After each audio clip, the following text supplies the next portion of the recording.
right. I believe this means we are live. Ladies and gentlemen, boys and girls, tech fans of all shapes and sorts and sizes and persuasions, welcome to another Monday morning tech chat show on the SGGQA podcast channel. I'm Juan Carlos Bagnell, SomeGadgetGuy, the SGG of this poorly named podcast. And the QA stands for question and answer because on the live broadcast mornings, we like to make this an interactive show. And I like to do my shows on Mondays. We can spend a little time sorting out the news, kind of catching up with what happened over the last week, not just rushing to Friday and then hoping that things don't get obliterated during the weekend. We can discuss our feels on technology, tech news, tech politics, and we can do it with a phenomenal group of live chat participants already joining the Twitch. This is also on some other platforms too. But I'm already seeing Matt Tyler, Charlie Spirit Song. I'm seeing Steve, Q3 Becker, Gary the Fireman. So we've got a pretty good Kiwi Mad Dog 420. We've got a pretty good lineup already, and we've got a great collection of stories to jump into. I hope everyone had a fantastic weekend out there. It was super, super chill for the fam. Spent some time with the wife as she's breaking in a new pair of earbuds with custom molded ear tips. That's going to be a bit of housekeeping that we're going to cover in just a little bit here. And my daughter, just wild, rambunctious, almost 4-year-old, took her to a park and let her run circles around the fire engine park and shot some video for grandma and edited it on my phone and then sent it to her. And that might also be another part of the discussion this week is what should we expect from smartphones and doing professional things like video editing? Yeah, it was a great weekend, and I hope everyone else had a lovely couple days off, and we're getting back to it, getting into the week, and we've got a whole series of news stories. I'm not hitting the news from 2 weeks ago too hard. Obviously, last week we sort of spent more time talking about the news from IFA, and then also some of our expectations for the Apple announcement. The Apple announcement happened on Tuesday, so we've had pretty much the entire week to talk about Apple stuff. And that's going to be sort of the end of this podcast is just some of our reactions and some of our responses now that iPhone pre-orders are starting to hit credit cards and what we should expect from coverage and updates for our favorite fruit-flavored phones, what should be coming down the pipe. And then alongside that, just some more tech news and tech politics. So I want to get into some housekeeping. I think I've already been seeing some estimates that housekeeping might be 15 minutes this week. I don't know. What's our over under on housekeeping? Who's got the Vegas odds on making it through what we're going to talk about for all of the stuff that's already gone live on SomeGadgetGuy.com. Let's see. Some people talking about Pixel. Charlie Spirit Song just says over. No Vegas odds. I don't know what over. Gary the Fireman saying 15. Okay, we'll go with Gary the Fireman. See if we can get this done in under 15 minutes. All right. So a little bit of housekeeping. The stories that already broke and went live on SomeGadgetGuy.com, as I just alluded to. The Mi Audio MX Pro lineup review part 1.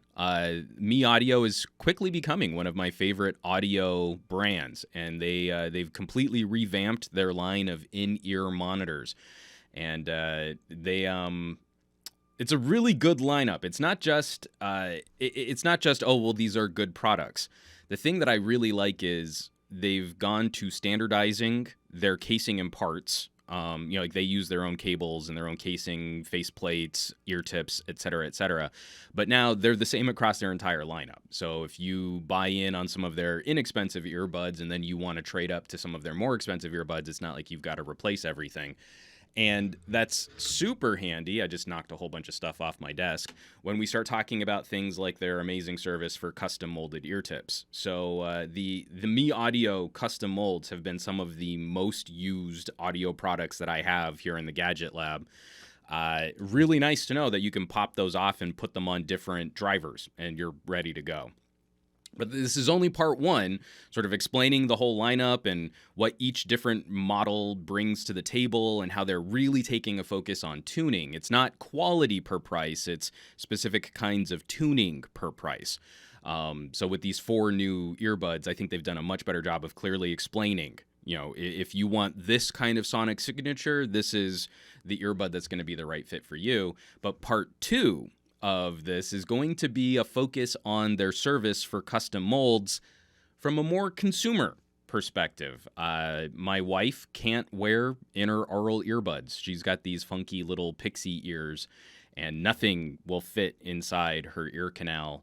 The closest she can get is if she really mashes up a Comply foam tip and wedges it in there to the point of discomfort and then lets the foam expand. That kind of works until she opens her jaw.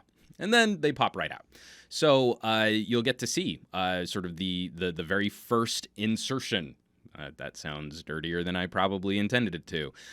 You'll get to see her first time plugging these into her skull. And from there, we'll be able to play with, just sort of a consumer perspective. Like, we treat custom molded ear tips as a solution for professionals. Well, that's what you use when you monitor on stage or when you're mixing in a studio environment. But I do think that this is a service that could be extended to more consumer roles. You want to buy a premium audio experience.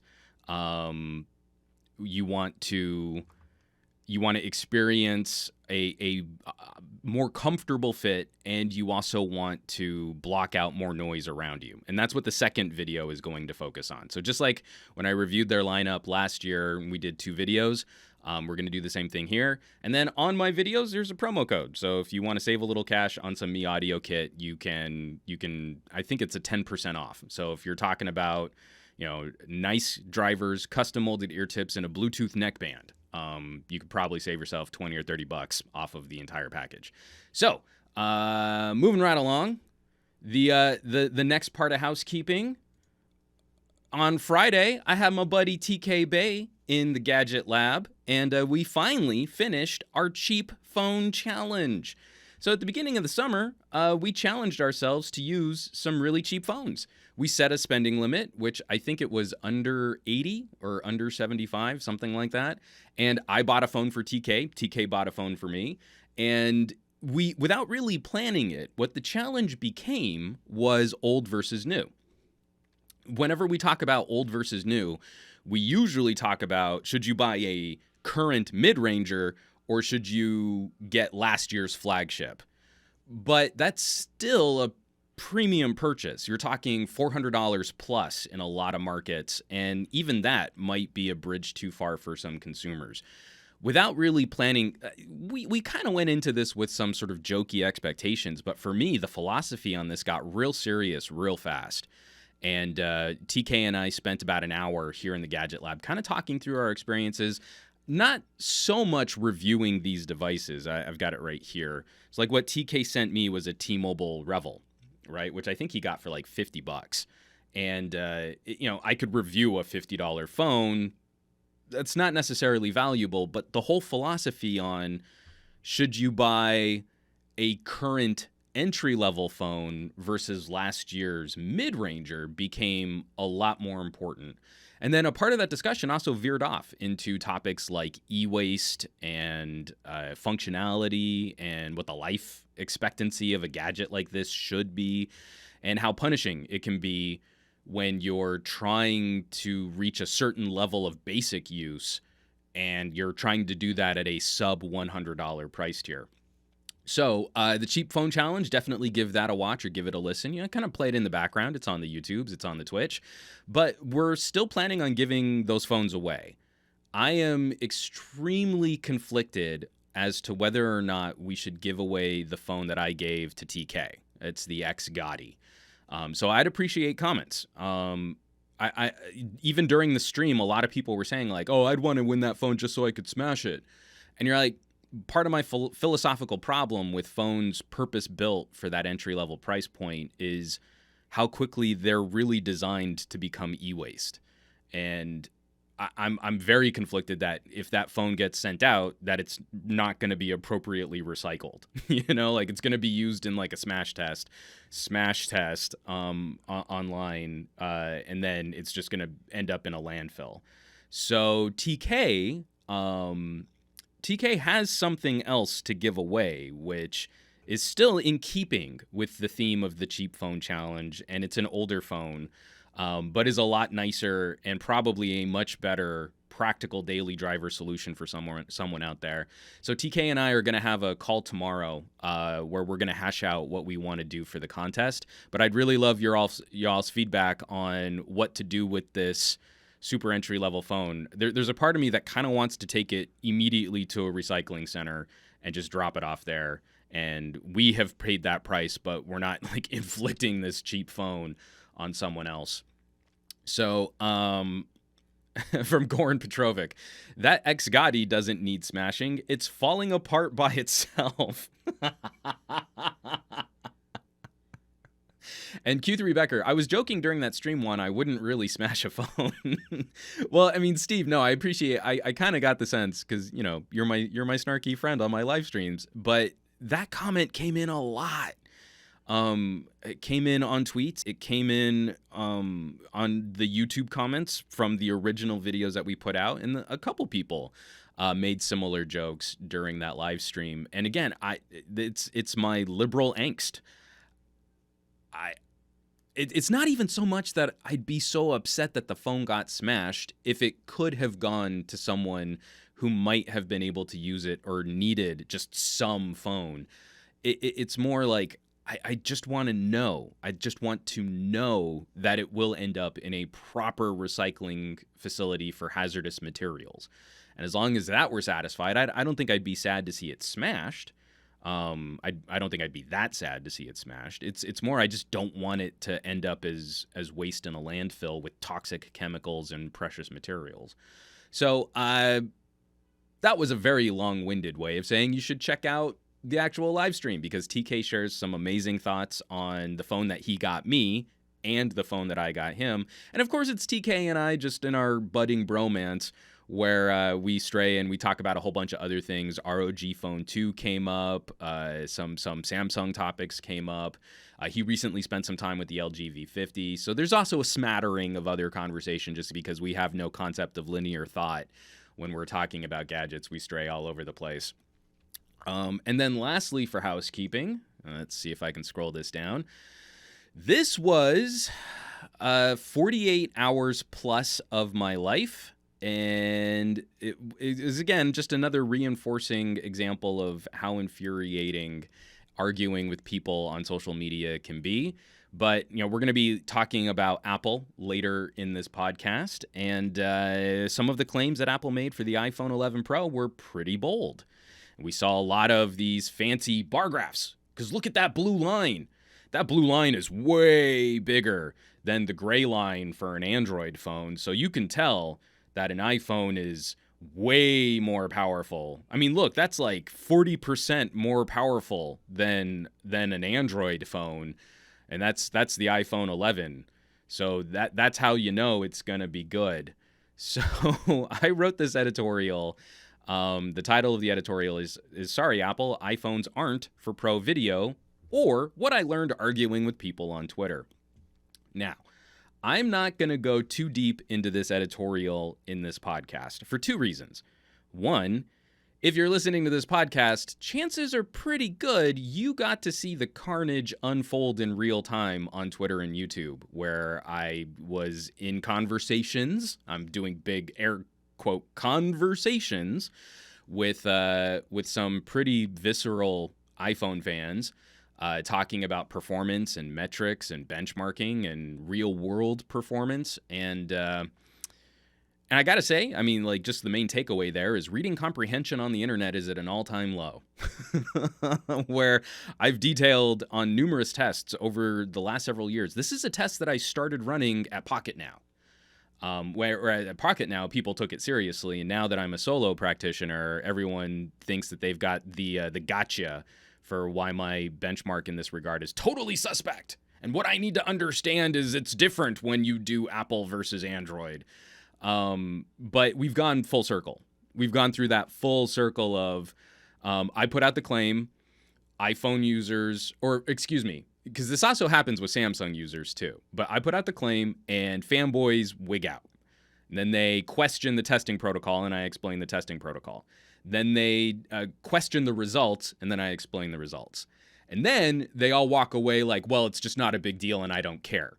But you cared enough to fight me for days on this type of performance testing. But one of the reasons why I don't want to go too deep into those results today is because I wrote up a crazy long blog post where you can kind of go down the sequence of events for what happened. During the Apple keynote, I tweeted about the iPhone SE being able to hang with and often outperform my iPhone XS in a limited benchmark, rendering 4K video. That's one very specific kind of performance. And of course, people crawled out of the woodwork to tell me how I was wrong, or why this wasn't a fair test, or why the iPhone, it's good that the iPhone XS can't use all of its performance in rendering video because then it would hurt the battery. So it's good that Apple throttles their more powerful products to perform exactly like their years old products. There was a lot of jumping through hoops. But then that spurred on a whole conversation about these types of bar graphs where Apple shows blue lines and gray lines. And again, in a very limited, very specific kind of performance, Android phones have been crushing the iPhone for a couple years now.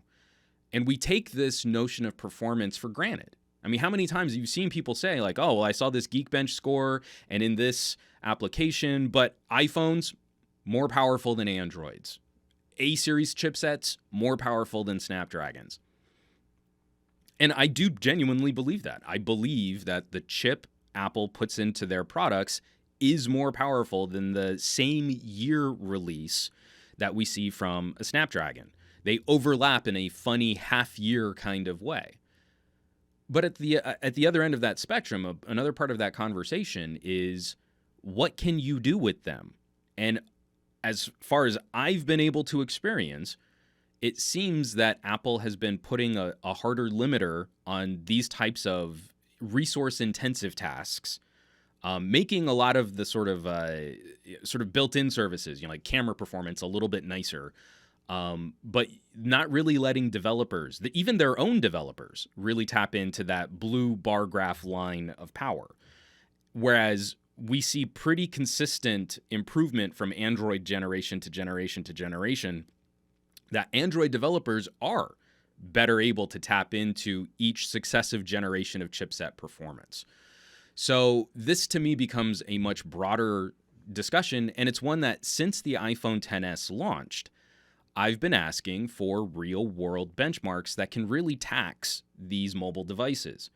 So when I bring these kinds of topics up, I'm not asking in a crappy YouTuber snarky gotcha kind of way. I'm legitimately asking, what other real-world services can we run to demonstrate real-world performance? App speed launches are garbage. They do not show you phone performance.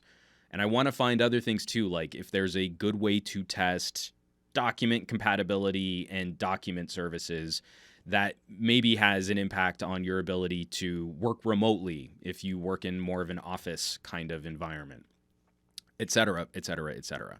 But the other main reason why I don't want to go too deep into this topic, aside from the blog post that I want you all to read, I forgot to pull it up. Augmented Experience Podcast.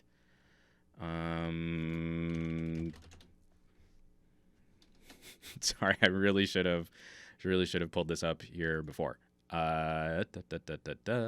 that I will be joining another podcast specifically to talk about some of the nuance of my testing, some of the experiences I've had in chatting with people online, big air quotes, arguing with people online, especially arguing with people who can't seem to read what's in the blog post or watch any of the videos that I've produced.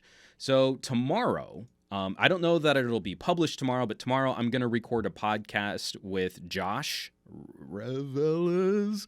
I think that's how you pronounce his last name. This is the Augmented Experience podcast. He's got more subscribers on his audio version, but I wanted to show you something in the live stream.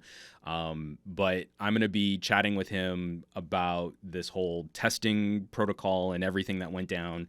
And if you want that deeper dive, sort of conversational examination of step by step, this is what happened, this is how I go about testing it, this is what we saw, then you should join Josh. He's an up-and-coming tech podcaster out of Texas. He's doing some great work, and I hope more people will give him a follow, just because I think he's putting out some quality content. I like supporting new content creators when I find them, and like I said, he's willing to slum it to have me on his new show to chat about Apple stuff. So we're gonna go ahead and do that. So, Charlie Spirit song, not chatting. So I like I said, I don't want to get too deep in the weeds here. Join Josh and I for a conversation on this, and that's about as much of a tease as I can put out there. And let me get this out of the way. So why don't we jump into some news? Let's see. Housekeeping took a little less than 20 minutes, so I think we're doing pretty good, because I think we started housekeeping at what, 9:05, 9:06, somewhere in there. But yeah, it was an interesting week. The video rendering discussion on iPhones versus Androids dominated most of my week. You know, having to field one set of performance conversations kind of sucked all the air out of my social media for days. It's always sort of a stark reminder of the popularity metrics and algorithms when a couple tweets blow up, when some of these articles get posted to Reddit and organically start finding an angry audience of people who kind of don't want to have the actual data. But it's always worth sort of reiterating, I really don't care what's popular. I really feel like if we're going to find exciting new technologies, we need to be properly examining the claims of manufacturers. And right now, if a product is popular, we are happy to repeat the exciting big numbers and claims, but only unpopular products really get evaluated for their performance claims, where most products today really can't live up to the marketing hype, right? I think we'd all agree with that. It's not lies, but marketing is trying to elicit an emotional reaction. So if you're on Team Popular, it seems like it's easier to step aside and just let the marketing speak for itself. But then if you want to show that you can still deliver those tough criticisms, well, those smaller brands, well, we've got to dig in. We've got to make sure that we're keeping everything honest and above board. So to further tease the conversation I'm going to have with Josh, I'd just like to leave you with the last update, the second to last update that I put out on this video rendering test debacle, where, again, I had people complaining that I wasn't using the right apps or that I wasn't being fair enough to the iPhone. And so if you go to the bottom of that page, the most requested comparison was using the best, air quotes, the best video editing app on the iPhone is Luma Touch. And I matched the quality settings in Luma Touch against Cyberlink's Power Director. And then I ran the iPhone XS from 2018 against the LG V30 from 2017. And there's a pretty wide difference in rendering performance. So you can check that out and you can see, can the current iPhone XS beat the LG V30 with a 2-year-old chipset? Spoiler alert, it cannot. But by how much is what's really exciting. Because I had a lot of people complaining like, oh, well, I mean, it's just like a couple seconds faster. And you're like, no, we're talking like 15 to 20% differences in rendering time. So if you go to your favorite content creator and you say, hey, what would you give to render your videos 20% faster? I think you'd get some pretty interesting responses. So let's get into some news. We've got lots of news to talk about, and I do want to save some time at the end of the podcast to talk about products, releases, gadgets, and leaks. So why don't we start off, as I always love to start off, with just a short little FCC challenge. I just got to take a sip of water from the tastiest pickle-themed mug available on the internet, featuring a 5-megapixel smartphone. Savory, delicious megapickles. North Carolina looks to challenge the FCC over broadband coverage. This is a story I covered a couple months back. The FCC defines what broadband is. If you've seen, there's Hassan Minhaj has his show on Netflix, and he did a whole video on why your internet service sucks. And the FCC is also responsible for letting, broadband providers self-report what their speeds are. So already in the United States, the definition of broadband is stupid low. And the FCC, in its current incarnation, isn't really grading performance. It's turning to the internet service providers and saying, what is your performance? Just tell us. So there's sort of a conflict of interest there for those companies to be accurately reporting those speeds. And it can be sometimes as much as one house on one block is plugged into a faster tier of broadband, and then that can work for an entire district as to how the FCC is reporting its broadband. So North Carolina, not super thrilled with that. They are looking to create their own self-reporting tool. This is from statescoop.com, written up by Ryan Johnston. North Carolina officials are streamlining a self-reporting tool that allows residents to document their internet speeds in hopes of mounting a challenge against the Federal Communications Commission's broadband coverage map data, which states and FCC officials themselves have scrutinized in recent months. Jeff Searle, director of North Carolina Department of Technology. I just selected the whole document. I'm trying to highlight just this paragraph. Director of the North Carolina Department of Technology's Broadband Infrastructure Office said the goal is to get federal broadband expansion funding for the parts of his state that remain unserved. There's quite a bit of federal funding to be had. The FCC committed $20 billion to fund rural broadband in April, and a USDA Reconnect program will disperse more than $600 million this year to underserved rural areas. To do that, the state needs to show where the FCC's data about coverage disagrees with what residents are receiving in their homes. So I would highly recommend reading up on this article. They are going through their previous self-reporting was literally just like having a web page where residents would type in their address and then they would go to some third-party speed testing service, and then that would get linked to their personal information, and then that would get sent up to the state. And so now instead, they're working with Measurement Labs. MLab is an open source team of international researchers and industry and public interest partners that specialize in broadband policy. So they're now working to kind of create a more streamlined product that can help people test this and share their results even faster. I would be very surprised if more states don't start adopting this type of direct consumer action.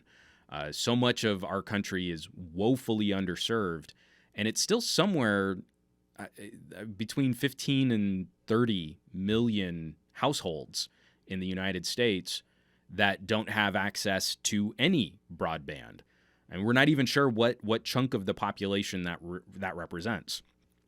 And so, building out 5G towers in super populated urban areas isn't really going to move the needle on getting everyone else connected. And we've completely failed or I should say the internet service providers have completely failed in their obligations to do things like roll out fiber to household and get lines out to more consumers. And we've let business interests dictate who gets to have internet and who doesn't. So this is definitely something I'm going to be keeping a closer eye on as it goes out. We talked recently about, like I said, we talked about broadband definitions. We talked about rural broadband initiatives. The FCC is going to make funding for low-income citizens even more difficult to acquire. It's just step by step. Everyone who is the most vulnerable in our data-obsessed society seems to be on the losing end of the FCC's policy. So, yeah, it would be nice to get a few more of our citizens in this country up to speed. From Matt Tyler, due to what's going on here, we have lost production business and tech deals are collapsing. Oh, we've got an extended conversation going on with Brexit and all the things that are happening on there. And Matt Tyler kind of filling us in on boots on the ground, what's happening with him specifically. I might need to save that for just like a whole other video or discussion, but I am not qualified to jump into a Brexit discussion at the present time. Moving right along, I also don't want to spend a ton of time on this next story. And my favorite river otter, Memrangalot, also sent me a link to some tweets that I want to kind of piggyback on this too. This is coming by way of Ars Technica. Hackers are exploiting a platform-agnostic flaw to track mobile phone locations. Excuse me, gotta keep up with my water today. So this sounds real bad. This is written up by Dan Gooden, again on Ars Technica. And from the article, let me scroll down here.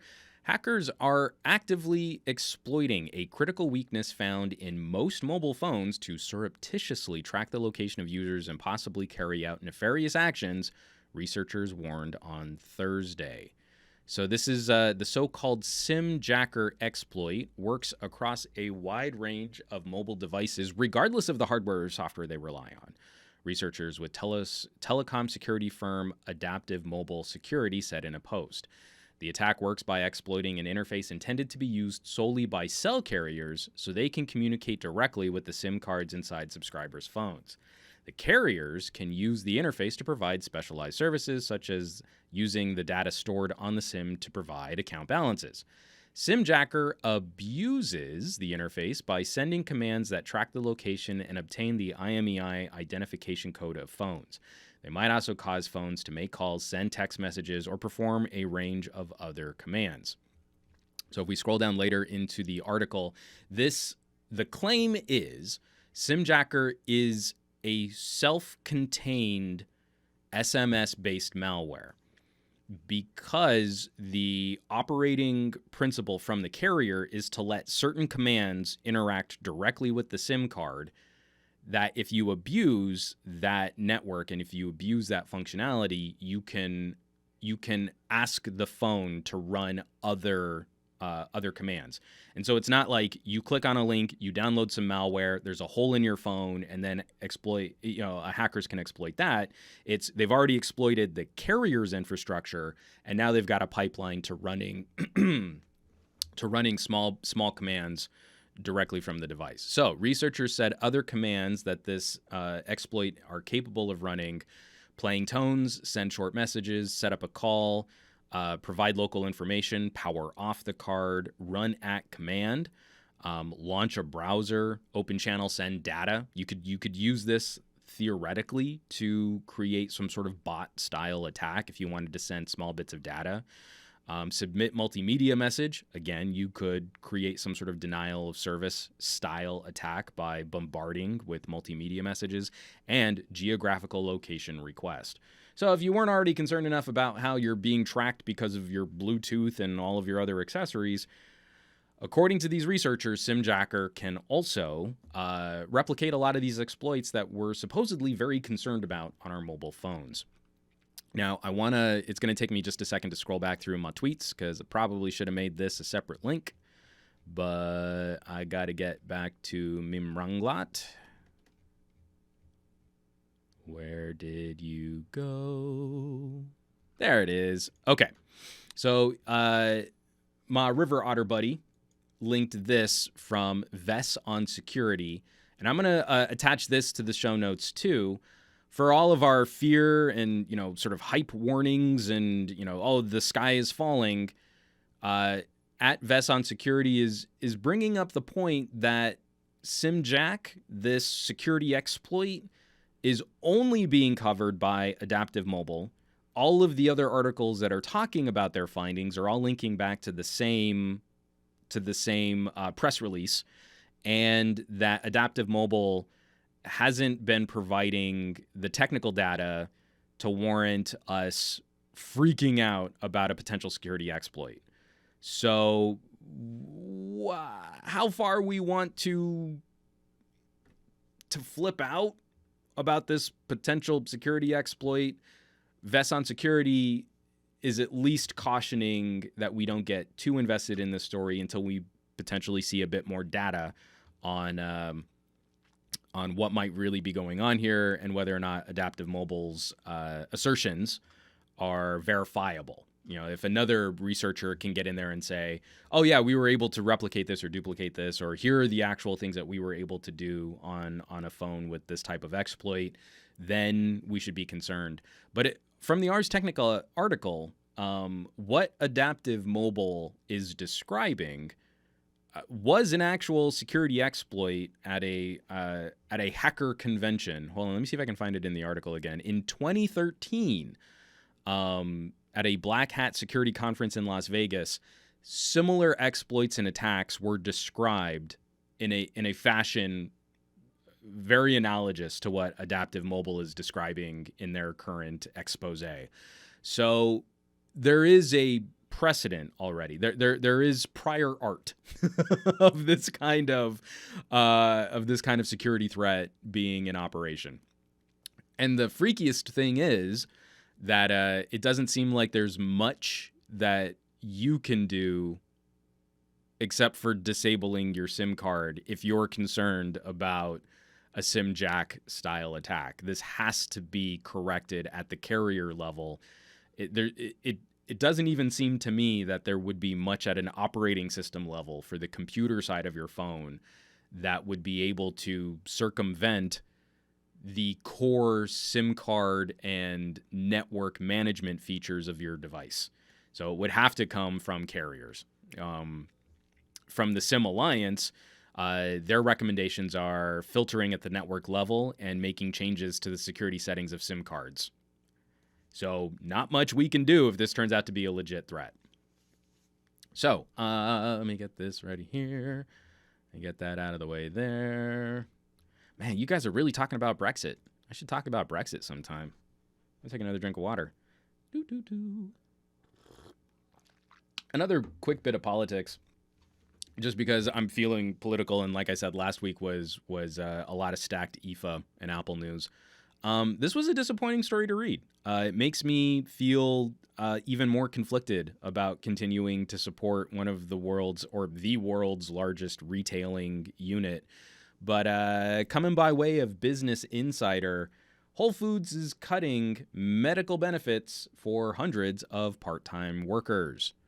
Let me get down to the article. Who wrote this up? Haley Peterson from a couple days back. Whole Foods is cutting medical benefits for hundreds of part-time workers, the company confirmed to Business Insider on Thursday. The changes will take effect on January 1st and affect just under 2% of Whole Foods' total workforce. A Whole Foods spokesperson told Business Insider. Whole Foods has about 95,000 employees, so it means about 1,900 people will lose their benefits. And that's just a bummer. We heard all of these things about Amazon buying up Whole Foods and improving the relationships with consumers and dropping some of the prices on some of their goods that were crazy expensive. And now shopping at Whole Foods is kind of a pain, the way you've got to log into your Amazon account for your Prime membership. And I think this is just more evidence that the current model of employers offering up health insurance as some kind of employee perk probably needs to be re-examined. Whatever your feelings are on healthcare reform, the current model is unsustainable, doesn't work, And it's just disappointing that an organization which is one of the world's largest also seems to be one of the most profitable by continuing to move the goalposts on its employees in how it values the labor of the people that make the organization so successful. At some point, I do believe we'll probably have to have a reckoning with how much it costs to get you next day shipping from a warehouse for a USB cable. You know, like, oh, well, I want this $5 widget. And now someone's got to sprint through a warehouse and not have bathroom breaks and work for just above minimum wage. And if they only work part-time, then they don't even get health insurance. And that makes me feel good that I got overnight shipping on my $5 widget. So it's a bummer. It really is. And I feel you can kind of sugarcoat, oh, well, only 2%. 2,000 people. 2,000 people are potentially going to be affected. And if that was a perk of employment, to pull the rug out from under them is really disappointing. Moving forward, you could do something and say like, hey, new employees will not be eligible for health insurance, but to just gank part-time employees and say, oh, nope, you're off the company plan now, I think is kind of a skeezy move. So increasingly, for example, my wife and I have a couple big home purchases coming up, and we're not feeling nearly as conflicted moving our home purchasing dollars over to Costco. And I say this while I'm using an Amazon product and streaming this live on Twitch. By the way, hit my Amazon affiliate link. So, yeah. Ruru 2, Medicare for all. This news only helps Bernie. Now, Bernie was going after Jeff Bezos pretty hard. There was some Reddit post, and I just thought it was funny that, like, if we had been following Elizabeth Warren's tax plan for billionaires, that Jeff Bezos wouldn't have been worth $160 billion. He only would have been worth 90. Gasp. Oh, no. And it's funny watching people, like, freak out in the comments, and you're like, wealth extraction is kind of a big deal, like pulling dollars out of a community where we used to have like corner stores and mom and pop shops and grocery stores, and it wasn't every big box retailer pushing out smaller competitors and then buying up the retail space to make those stores again. Like Amazon displacing bookstores, and then they're starting to make brick and mortar bookstores again. Well, and that was a trend that started before Amazon with like, big box media and entertainment, FYE style stores, shop around the corner kind of business practices. But it's just, at some point there probably does need to be a market correction because unsustained economic extraction is kind of cancerous. So, or from Ruru 2, or just to hide all of your profits in Ireland. Oh, man. From Memrenglat, the NHS template should be used in more places. Thank goodness we have a version of it here in Malaysia. And LFA reviews, Jeff Bezos is one lab accident away from becoming a supervillain. Well, I mean, considering he's got a highly developed organization working on rocket research, kind of Elon Musk style, I don't know. I mean, he is proper close. He just needs that, like, crazy face scar and a white fluffy cat, and he'll just sit in a chair and be the next Bond villain. All right, let me from Abraham Artemis, he's basically gonna be Lex Luthor one day. Again, we have every opportunity to just put up a couple minor course corrections in how we relate to these businesses, and maybe send a couple angry phone messages to our elected officials, and some stuff could change. I hope it changes. I'd rather it change than the entire system collapse underneath its top heaviness. I'm a big fan of reforming rather than blowing it all up. This one hits me kind of closer to home because increasingly new tech is going to face challenges in getting to consumers, but mostly because we've got a tech discussion architecture which horrifically savages whoever is first to market because it's not perfect. And then we wait for a market leader, a popular company, to come in and offer what the groundbreaking and innovative company actually did first. So I wanted to talk about this because I'm a growing and passionate advocate for augmented reality. I think AR services will solve a lot of the problems that we have with phones. It'll make tech more exciting again. It'll make it more fun. And it will improve the consumer interaction with data and services. But not if we keep losing companies that are working on AR. So this is on TechCrunch. Another high-flying, heavily funded AR headset startup is shutting down. Written up by Lucas Matney. Matney? I have no idea. While Apple and Microsoft strain to sell augmented reality as the next major computing platform, many of the startups aiming to beat them to the punch are crashing and burning. Dacry, which built enterprise-grade headsets, has shuttered its HQ, laid off many of its employees, and is selling off assets ahead of a shutdown, former employees and sources close to the company tell TechCrunch. I want to see if I can find... So Dacry shutdown is only the latest among heavily funded augmented reality. Earlier this year, Osterhout Design Group uploaded its AR glasses patents... Unloaded its AR glasses patents after acquisition talks with Magic Leap, Facebook, and others stalled. Meta, an AR headset startup that raised $73 million from VCs, including Tencent, also sold its assets earlier this year after the company ran out of cash. And Dacry... it's right here. Mid-2017, a Wall Street Journal report detailed that Dacry had raised $275 million in funding. $275. And they weren't able to get an industrial augmented reality headset off of the ground.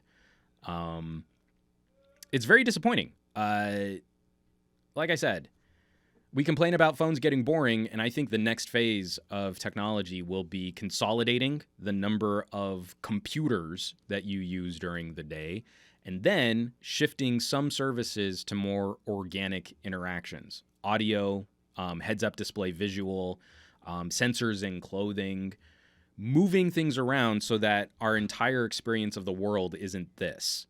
This is a terrible way to go about your day. This actually really sucks. This is bad. So if we can start peeling off certain parts of that experience where this can just be the brain, what lives in your pocket, and information comes up at eye level where appropriate, a better screen is necessary for certain types of interactions. Some interactions just go solely to audio, and it'll be a more holistic and organic personal area network of data, services, and experiences. But we can't get there if every single smaller startup company is basically just trying to land one hot idea and then get bought up by Facebook. It's not going to work if, I'm going to kind of test the waters here and hype up some of our tech, and then hopefully we'll get bought by Microsoft. It's not going to happen. And it's really not going to happen if we turn to companies like Apple or Samsung. I'm using over here behind me. Hold on. I'm almost done writing up my review for these awesome heads-up display glasses, the Focals by North, which I spent some time in a previous podcast talking about how much I love these things. I'm almost done writing up the review, and what the heck, I'll wear them for the rest of the podcast here and see what kind of texts and notifications. If anything comes in on my Discord, I'll be able to see it in real time. But using something like this is kind of disappointing. I just got to adjust right there. There we go. Is kind of disappointing because already the conversation from a lot of techies is wait for Gen 2 or wait for a company like Apple to do it. And then it'll be real. This is a real product. It is so much better than I had any expectation for a first generation product to be. And when we wait for Apple, I guarantee you, boom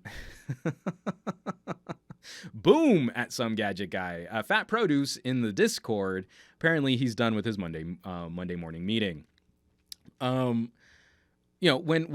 Apple finally gets around to this, it'll be twice as expensive and half as functional for the first generation. And that makes me sad because I want tech to be more exciting. I feel techies need to start taking some bigger risks as the tech gets bigger. Putting a computer on your face is really hard. It's going to be one of the biggest challenges facing us, and watching the evolution of virtual reality has been really sobering. We can do a lot of really cool stuff, but getting a product that consumers will want to use at a price that consumers can pay is an incredible challenge. Even a couple years ago would have been considered an insurmountable challenge. And now we're starting to find some of these types of solutions. They're quiet, they're under the radar, they're not coming from big players, but tech enthusiasts are on the front lines telling us no, or wait, or not worth it for the monies. And that makes me sad. I miss the days when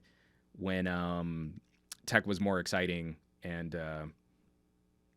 we were willing to take bigger risks, and even occasionally meaning that our hearts get broken because maybe we backed the wrong play. Maybe we picked beta instead of VHS. So anyway, I'm going to have a link to that story. I'm going to have links to all of these stories out there. But seeing another augmented reality company fold, that's a bummer. Again, AR, that's going to be the future, hopefully, fingers crossed.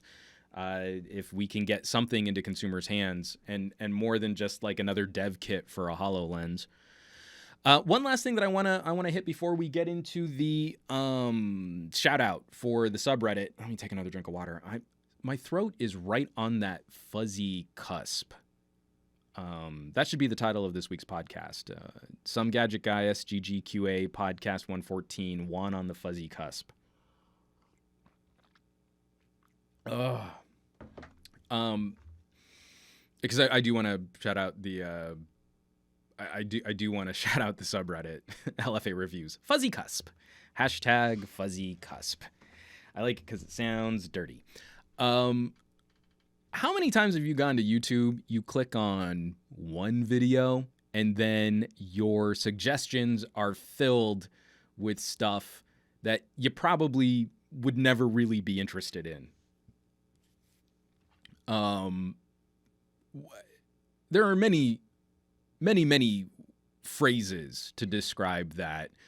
Like YouTube downward spiral, YouTube deep dive, YouTube dark dive, YouTube rabbit hole. I went down the YouTube rabbit hole. But I really like what Mozilla is asking. I've become a big fan of a number of Mozilla products. I've switched over to Firefox as my desktop and mobile browser, especially when you can load in some phenomenal plugins to block trackers and to block ads and to clear your private data and nuke cookies, keep Facebook contained on your phone. The Firefox web browser has been phenomenally good. It's silly, like where they even made a widget so that you have a search bar on your home screen. And you're like, well, there it is. Facebook, gone. Google tracking, gone. I can pick my search provider. Awesome. And now a little search bar on my home screen on my phone. Firefox, loving it. Goran Petrovic, Brave browser is another great browser. But like I said, I'm trying to, like Firefox has that kind of mainstream idea of a browser that people have heard of. And you're trying to like give them another shot, give them another try. It's gotten really good. But I really like Mozilla's hashtag for this phenomenon of I clicked on one video, watched a part of a video, and now YouTube is inundating me with terrible recommendations. And their call to action is hashtag YouTube regret. So this is, I guess I'm going to have a link to this. This is just a Google Docs page from Mozilla, but let me read through what they've got here. Once at 2 a.m., you searched YouTube for, did aliens build Stonehenge? Ever since, your YouTube recommendations have been a mess. Roswell, wormholes, Illuminati. YouTube's recommendation engine can lead users down bizarre rabbit holes, and they're not always harmless. Sometimes they drive people towards misinformation and extreme viewpoints. In 2 weeks, we have a meeting with the YouTube team to ask them to make serious commitments towards fixing this problem. That's why we want to collect your stories and use them to help put pressure on YouTube to do better. Will you tell us your own YouTube regret? That video that altered your recommendations for the worse. Note that we might share your story on the web, social media, or in our meeting with YouTube. And then just a big answer bar, tell us your story. But I really like that hashtag, YouTube regret. So I think we've many of us have had a number of those stories, and it's always shocking.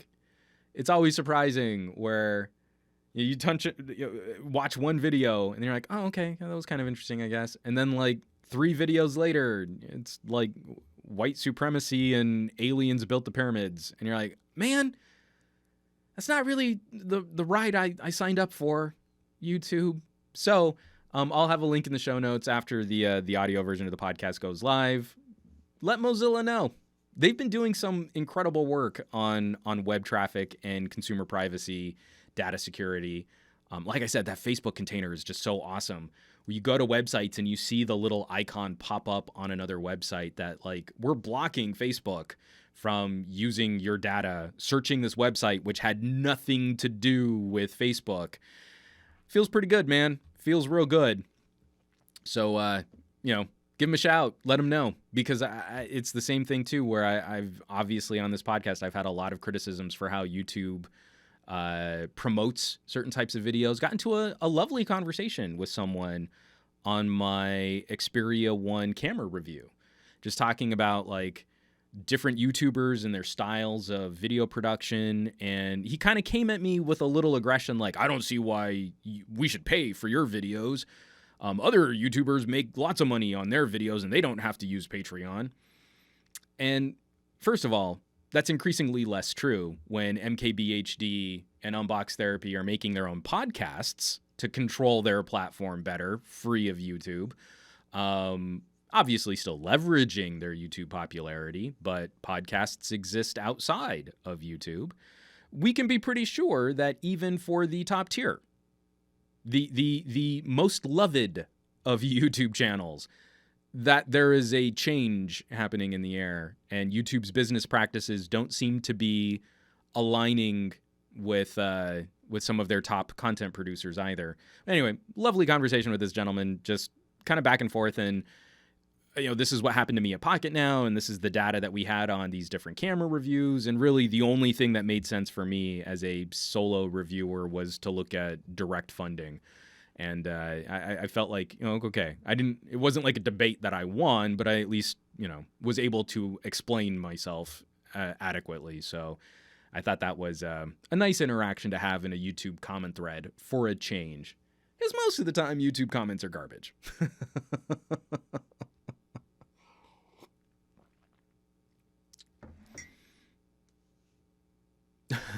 David Ray, Peppa Pig in the recommended viewing is a blessing. There's a lot of actually for my daughter, it's music videos. We have a lot of fun finding like OK Go style music videos. So right now my YouTube recommendation engine isn't terrible, but there is quite a bit of Peppa Pig. Kids yoga, we do a lot of kids yoga videos together. Cosmic Kids, is that the yoga that we're watching now? Delightful British woman who tells stories and then acts out the stories with yoga poses. And then lots of music videos. So this is the part of the podcast where we take a quick break from news, stories, and gadget coverage to put out the plug to the call to action every week, as it were, where I hope that people who are inclined to consume content like this podcast would consider supporting their local, smaller, and more attention-deserving content creators. You know, I just got done on another soapboxy rant about YouTube and mega channels, MKBHD, Unbox Therapy, where they don't even really need this level of support. They have an army of fans that are happy to share, broadcast, disseminate their content, and even they're looking at ways to diversify away from YouTube. For smaller up-and-coming channels, or also channels that have been around for a while, but maybe don't get the same kind of love from YouTube's popularity algorithm, I've been looking at ways that we can try to help improve the situation for content creators. Direct action, active support is necessary. If you're a fan of someone's content, you need to find ways to actively participate in being a part of their production if you want them to keep making content. The passive view isn't that valuable. I watched their video, make me more videos, is basically what you're saying. So one of the initiatives that I took on a while back and is starting to grow, there is some traction, and we're seeing new members every week. We're seeing new posts every week, was to create a subreddit. Every podcast has a subreddit. It's usually like, oh, submit news, and maybe we'll talk about what you submitted on my subreddit. On my subreddit, I hope you'll share content creators that you think deserve more attention. Like I said, could be up-and-comers, could be smaller channels, could be channels that just have started to dwindle in light of YouTube's shenanigans. So that subreddit is reddit.com/r/glowing-rectangles. And every week we talk about some of the top stories that have been upvoted. And I'm always super proud of this community because it's a very diverse collection of content creators and topics. If you go to YouTube right now, you're probably going to see a swarm of Galaxy Note 10 and iPhone 11 videos. Now, obviously, there are Galaxy Note 10 and iPhone 11 videos on glowing rectangles, but they're never consistently the top voted stories. They are topics that are in the mix, but there's a ton of stuff that people like to check out aside from what are Apple and Samsung always doing? Can we make every video about Apple and Samsung? So reddit.com/r/glowing-rectangles, number one, their first week posting a story or posting a video to our glowing rectangles, and they're the top of our glowing rectangles this week, comes from Pixel Peepers. Pixel Peepers, Sony Xperia 1 versus Google Pixel 3 daylight camera comparison, a big step in the right direction. Pixel Peepers, as you might imagine, they make a ton of smartphone camera-related videos. 6,000 subscribers, 6.2K. They are just into that cusp of getting monetized. They've got a small but passionate fan base. They submitted their first video to our glowing rectangles, top of the charts last week, and that's a fun showdown. I was watching a part of it before we went live today, and I've been a big fan of the Xperia 1. I think Sony is on the right track in improving their camera performance, so why not go up against one of the best auto mode shooters in the Pixel 3? That's a great showdown. And so you can see some back and forth, some good analysis, and they live up to their name. When they call themselves Pixel Peepers, they get into that close-up, let's look at individual pixel performance for the lenses and the sensors on these cameras. Even in my camera reviews, I'm not a super big fan of that. So that's the number one story on our glowing rectangles. Let me scroll down here. Coming in the number 2 spot, my bromance, my TK. Oh, wait, how do I want to say that? Oh, yeah, TK, my bae. Initial impressions with the modular, rugged Panasonic Toughbook 55. The thought laptop we need. I think the thought laptop. I don't know what that means, but it's the second place video on our glowing rectangles. I did a conference call with TK talking about this Panasonic. Panasonic reached out to him and to XDA, and I just sort of piggybacked so I could get some of the embargo news on it. It looks like a monster laptop, but yeah, number 2 spot, TK talking about that. You'll get a very in-depth look at all of the little modular components and bits and pieces and how it can be taken apart. And it's basically a super rugged briefcase machine. I have been using Toughbooks. So we sold them at the... Yeah, so it's been what, like 15 years that I've been in some form or fashion using or selling Toughbooks. I haven't used one in a couple years, but I really want to try and get my hands on one for just a bit. At the contractor that I used to work with for the Department of Energy, they also did like a GIS and surveying business. They started out as a surveying business, and then they got into high technologies for government contracts. But they used to sell a grip of ultra ruggedized computers for surveyors, and that was on the list. Panasonic Toughbook is sort of the big ask there. And rounding out our stories on our glowing rectangles, there's some jerk talking about iPhone video rendering performance. But tied for third place is my video on the Mi Audio MX Pro. So you can check out a whole new series of earbuds and in-ear monitors from Mi Audio right next to Josh Vergara checking this out, his personal channel, talking about his first experiences with the Samsung Galaxy Fold. So if you want someone else's opinion on folding phones, you can check out Josh's video. And so that's the lineup, man. I mean, I really want that to sink in. I think that's very exciting. The top videos on this subreddit, organically upvoted by the people subscribing to it, the people participating and actively sharing content from content creators. No Note 10 video, no iPhone 11 video, not in the top charts of over the last week. There are Note 10. There's a great one from Tech Valor about how to change the Note 10 firmware.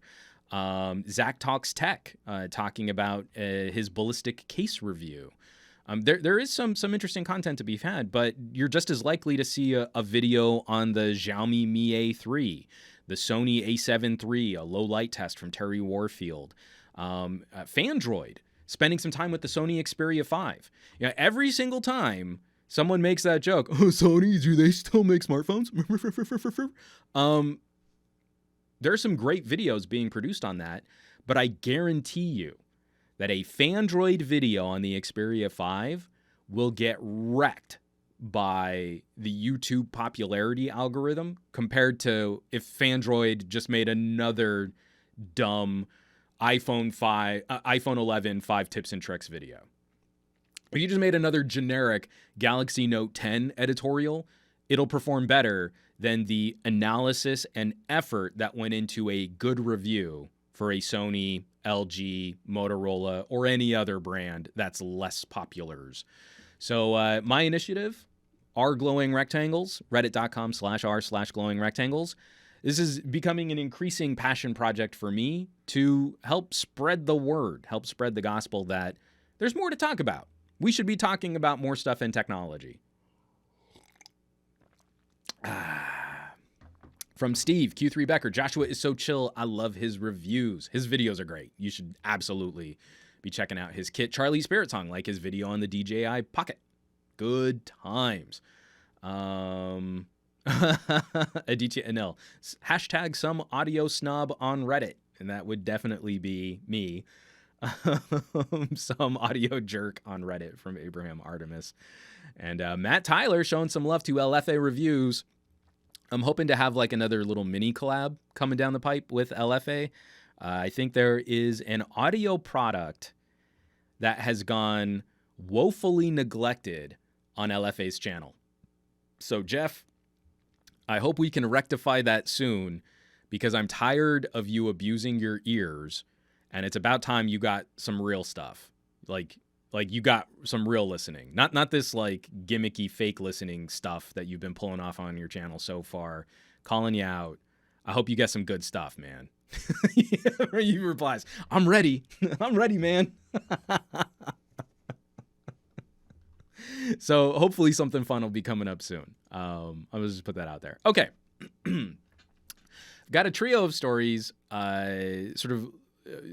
starting with some leaks and some rumors, and then ending up with some iPhone commentary. I don't want to spend too much time on the iPhone. It happened Tuesday of last week, the bummer of me doing my podcast on a Monday. But we can kind of talk about some of the reactions and impressions and blah, blah, blah. But I want to start with a Microsoft story, because I need to point out yet again one of the reasons why I'm not the biggest fan of the folding gadget idea. I think it's an inevitability. I think it's inevitable. That makes more sense. But I don't think it solves the problems that we currently face with mobile tech. And I think it's more a cool factor, which will make our gadgets more fragile, make them more disposable, and will increasingly put pressure on us to upgrade more frequently than we probably need to. So when I complain about a phone like the Galaxy Fold, I think it's only fair that I showcase the same concerns for another manufacturer that I genuinely like the direction that they've taken some of their other products, like the Surface. And that's these patents that we keep seeing for a Microsoft dual screen hinged device. So I'm sure if you've been following the tech news, I'm sure you've seen that one patent image of a wide tablet with these score marks for where it would bend and fold. So I can pull this up right now. This is coming by way of Tech Radar, written up by Michelle Ray Uy.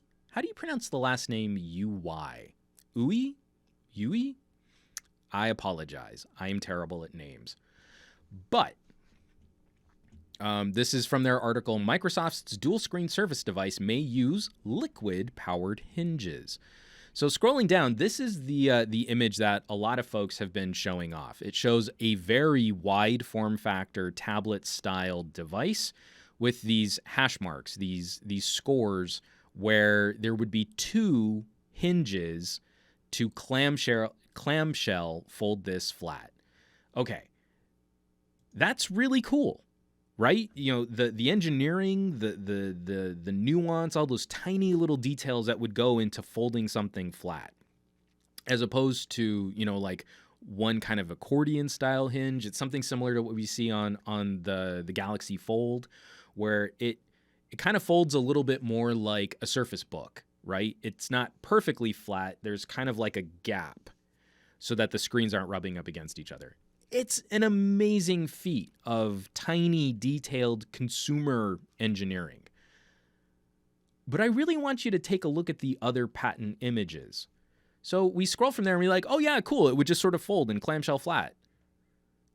This is what that really looks like. Dual spring mechanisms, rollers, having sort of a gap here in between the two displays to prevent, stuff from getting stuck in tiny little hinges and gears and moving parts.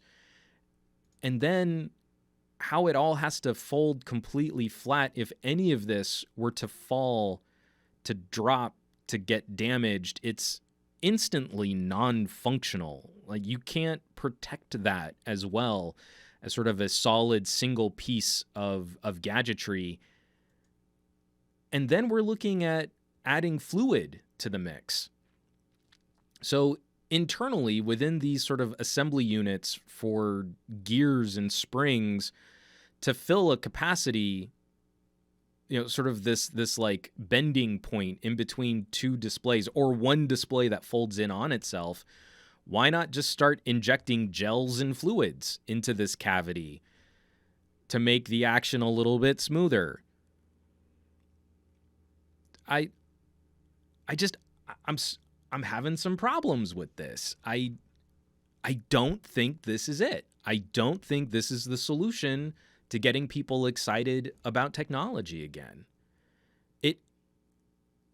it highlights sort of the need for novelty, where we're not seeing companies take bigger risks and we want to see exciting new tech developments, but it's just cramming a bigger screen into the same problems that we've already faced before. And like I said before, it makes the whole solution more fragile. You have to baby it more. It's going to be way more expensive to start, but then perpetually more expensive than a single screen solution. And I don't think this does the trick better than gadgets with a more modular focus on accessories and screens, where you could have a tablet dock. You could pop your phone into that, and that takes up a little bit more space than a folding phone, but you get a bigger, more usable, more rigid tablet surface to interact with, or a laptop clamshell. You really want to do laptop style work from your phone. Unfolding your little folding phone and setting up a keyboard and a mouse and all that other stuff is never going to be as convenient as just plugging it into a laptop dock, like a Moto lap dock style solution, Razer's Project Linda or the Next Dock. That's always going to be a more functional solution than futzing with a plastic bendy screen that's way more fragile than your normal phone.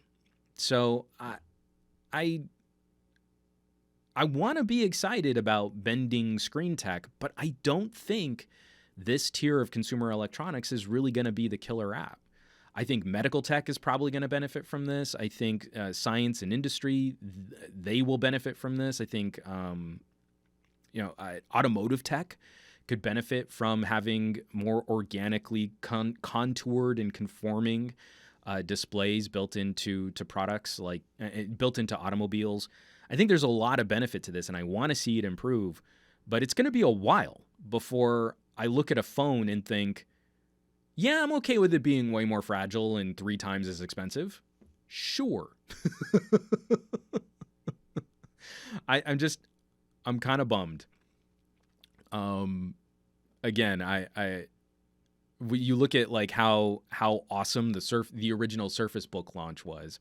I want to see some more stuff like that. And I'm sad that Microsoft got out of the phone game, because now would be the perfect time for them to be reinvesting in things like Continuum, where they could turn a Windows phone into a baby desktop PC. Now would be the right time for Microsoft to be leveraging that, but they walked away. Jerks.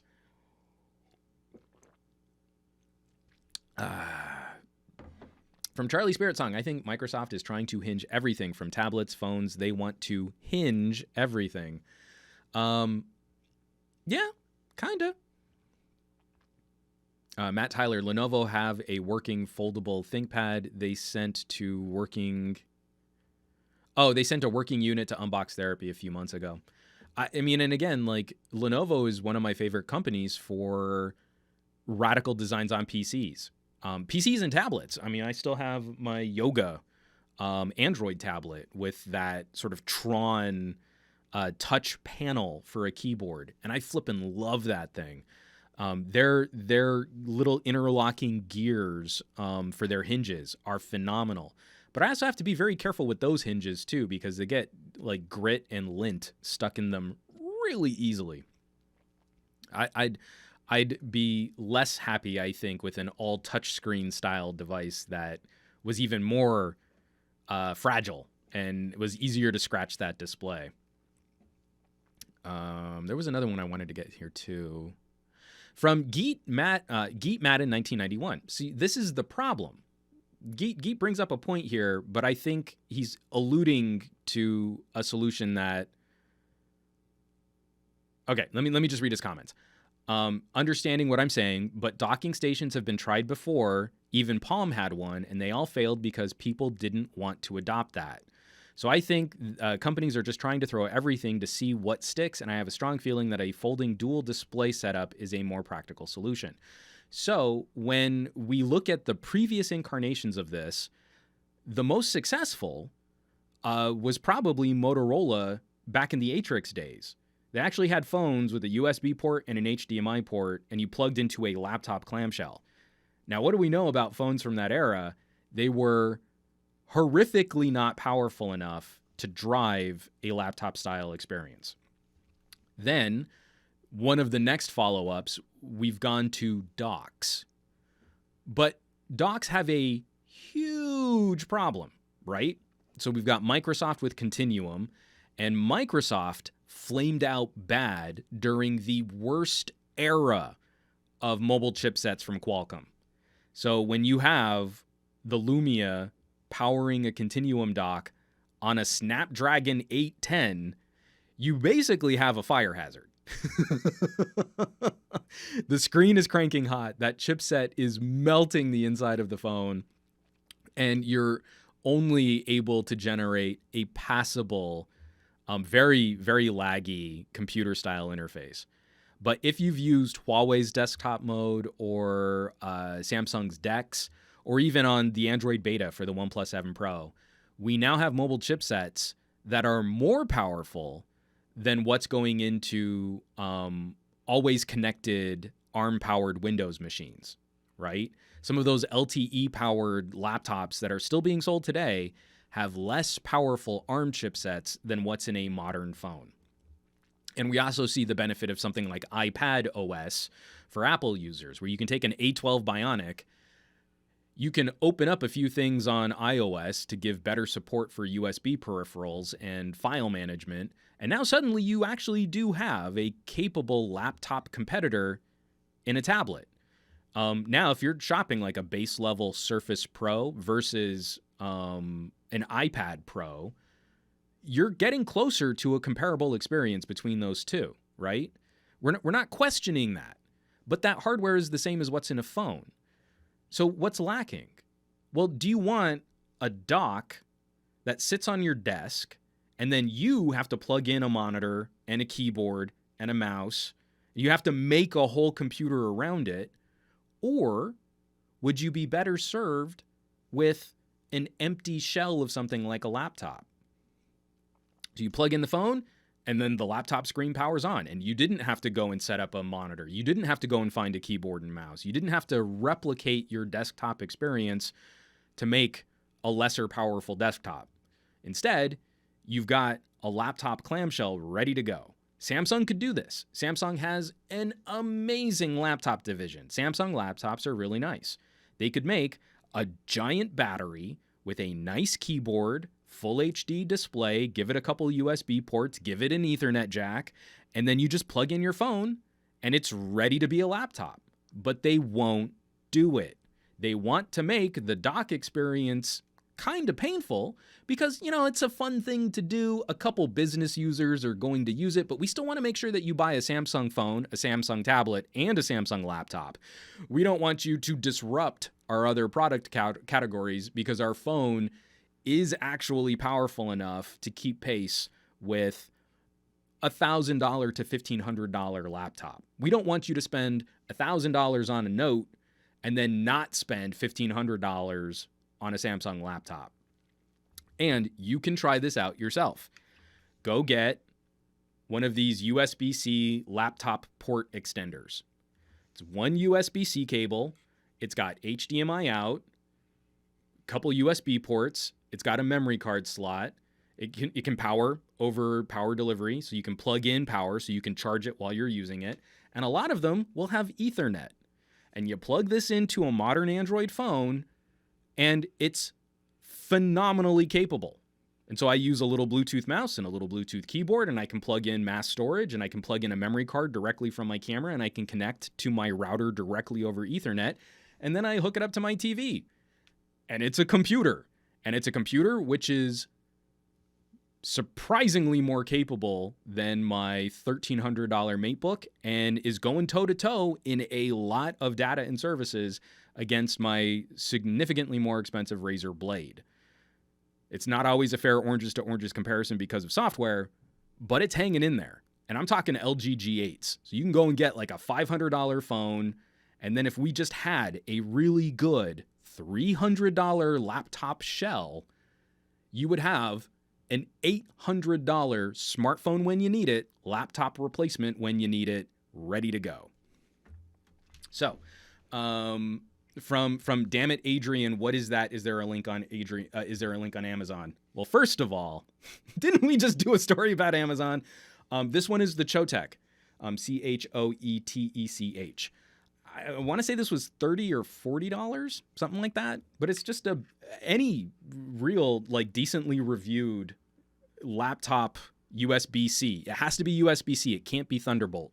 But as long as it's USB-C, any of these should work really well. I did like a super fancy one. It was like a $150 desktop hub that could plug into an Ultrabook. And even that worked on most of my Android phones.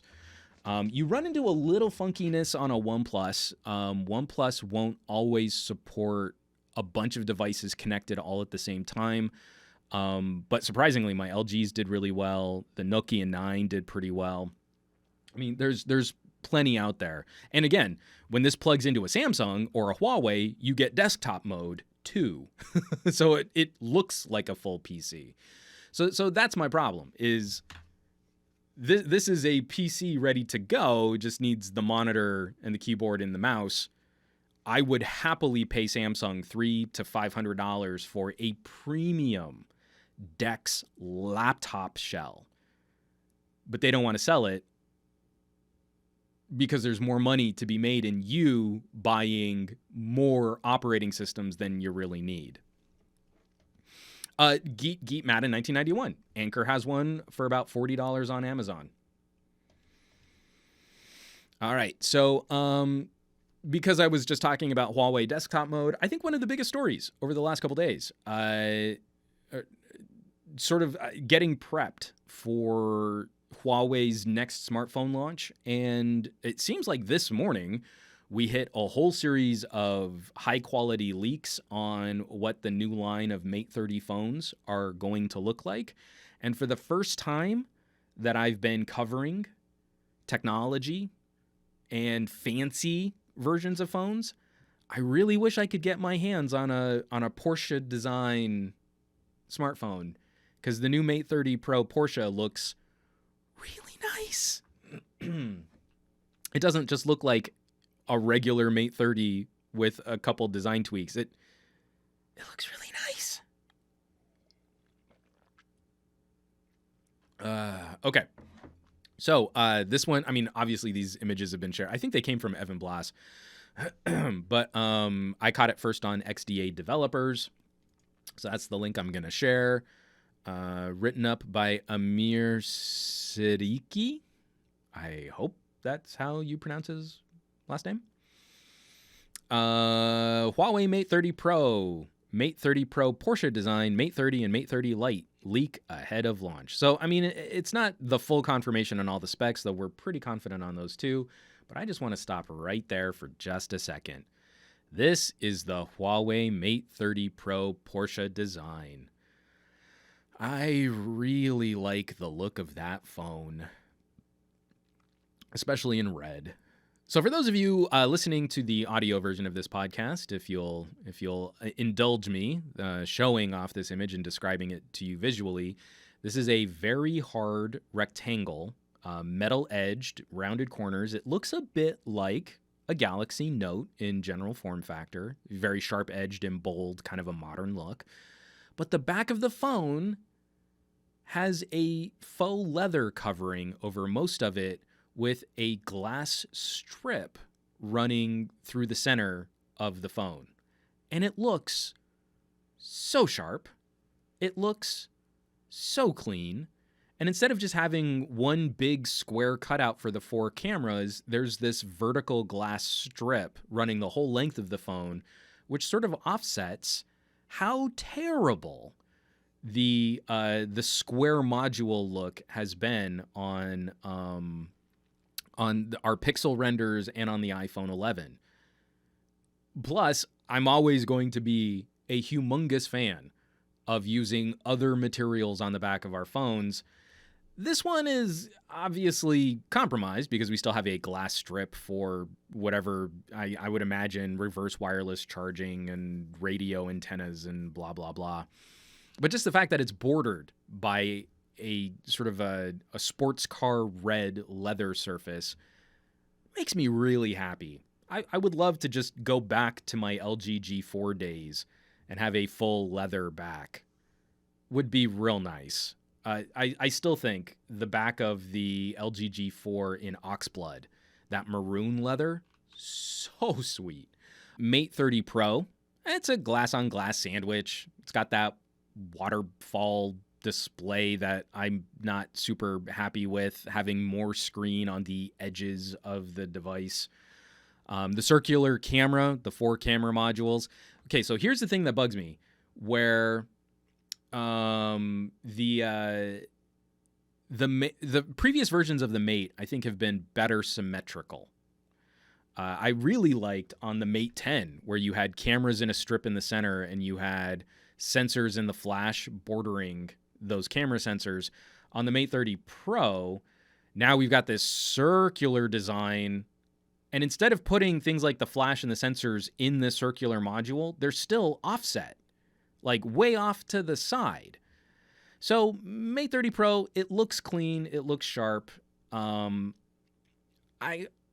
I think the back could look a little cleaner if we found a way to incorporate this kind of stuff into some other part of the camera module itself.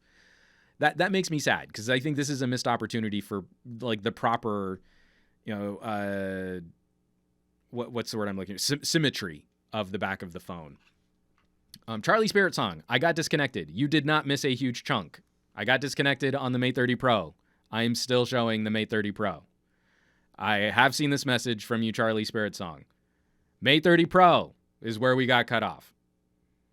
Circular camera is where we came back. So there you go. Mate 30 Pro. The thing that I think is funny about this press photo, though, is obviously they're trying to showcase, Mate, the Pro series Mates are water resistant, right?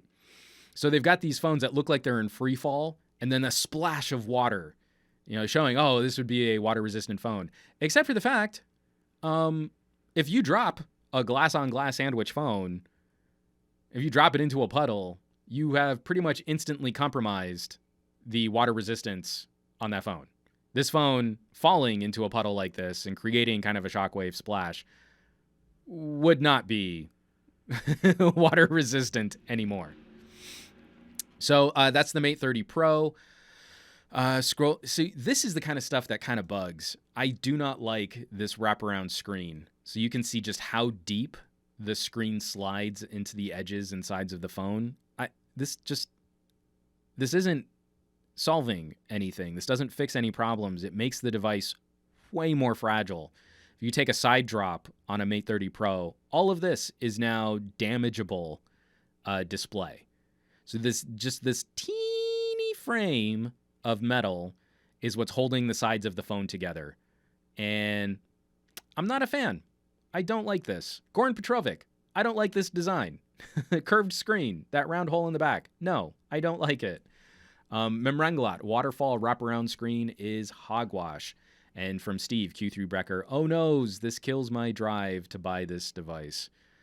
I just keep getting crankier and crankier and crankier, but it's that kind of stuff that we're trying to impress consumers, but that doesn't make the device any better to use. It could potentially make the device a little more annoying to use, depending on how the buttons line up on the tiniest parts of that metal edge. Whether or not the phone is going to be really good at detecting, accidental touches. Like if you're holding the phone one-handed and your palm is grazing the side of the phone, how does the phone react to touch rejection? Are those strips even going to be touch accessible? Or are they just pretty lights on the side of your phone? And then your entire screen assembly is now wrapped to the sides of the phone, making the phone more fragile and less survivable in a drop. And, after having had to replace the iPhone 8, tiny little metal trim on the sides of a device, not super great, not durable. The iPhone 8 Plus slid out of my pocket while I was crouched. So it was maybe 14 to 16 inches off the ground, and it landed in mud, and under the mud was concrete. So the phone barely cleared my pocket. It slid out of my pocket, barely cleared the pocket. We're not talking free fall terminal velocity when I'm crouched that low to the ground, and just nicked into the concrete. The entire phone needed to be replaced because the tiny metal trim which separates the front glass from the back glass got a dent in it. That is not a lifestyle companion gadget. That is a museum showpiece. And this is looking to be even more fragile. So I have concerns. But wrapping up this story, the regular Mate 30 Pro, looking to be a bit more reasonable of a device, a slightly smaller notch, but with less fancy front-facing security camera scanning. Similar circular camera array on the back with the offset flash and sensor, which, again, kind of makes me sad. But a flatter front face, a more regular 2:1 aspect ratio style display. And then we scroll down to the Mate 30 Lite. And this is kind of a bit more of an Honor style device. Hole punch for just the single selfie camera in the upper left-hand corner, and a square camera module with a rear fingerprint sensor on the back. So, hilariously, out of all of the phones, the design I like the best is actually the Mate 30 Lite, combining what I like about the Honor View 20 with the Mate 20. And this phone looks the best to me and also looks the most practical. It's just going to be the most underpowered, and probably they're going to skim on the camera specs and all that stuff too. Aditya Anil, the light version seems more attractive than the flagships. So, I don't know. We've got the 5Gs and the Kirin 990s and different camera sensors, and it's going to be a beast for optics. But we've got a couple things going here. One, I don't like the super fancy fragile design, and we're going to have to see how the Mate 30 handles this discussion of Google services. If this is the first phone coming out of Huawei where they don't have access to the full Google Play collection of apps and services and the App Store, are we going to be able to sideload that? Are we going to be able to get access to it? Is Huawei going to open this up so that we can flash it, so that we can get some of this stuff back? There are some unknowns. And this is a very delicate phone launch for Huawei. I'm trying to be measured. I'm not trying to hate on this phone, but when we talk about FUD, fear, uncertainty, and doubt, there is a little with this phone launch. We don't know what to expect, and we don't know what's going to happen with the Mate 30. So I hope it goes well, because I would hate to see Huawei completely lose. I would hate to see a competitor like Huawei completely tank in the market. But it's just weird. I don't know. And I want to be more excited than I am. All right. From Mimranglot. The FUD is all thanks to Trump. We got some time. Let's bring up real quick. This is also something that I hope folks will weigh in on. Let me cue this up here. We saw some Geekbench scores from a Google Pixel 4. But not just any Google Pixel 4, a Google Pixel 4 XL. And not just any Google Pixel 4 XL, a Google Pixel 4 XL with 8 gigabytes of RAM. Whereas the previous Geekbench scores we've seen only had 4 gigabytes of RAM. And this isn't just any Google Pixel 4 XL with 8 gigabytes of RAM. This Google Pixel 4 XL with 8 gigabytes of RAM has the 5Gs. Bom, bom, bom.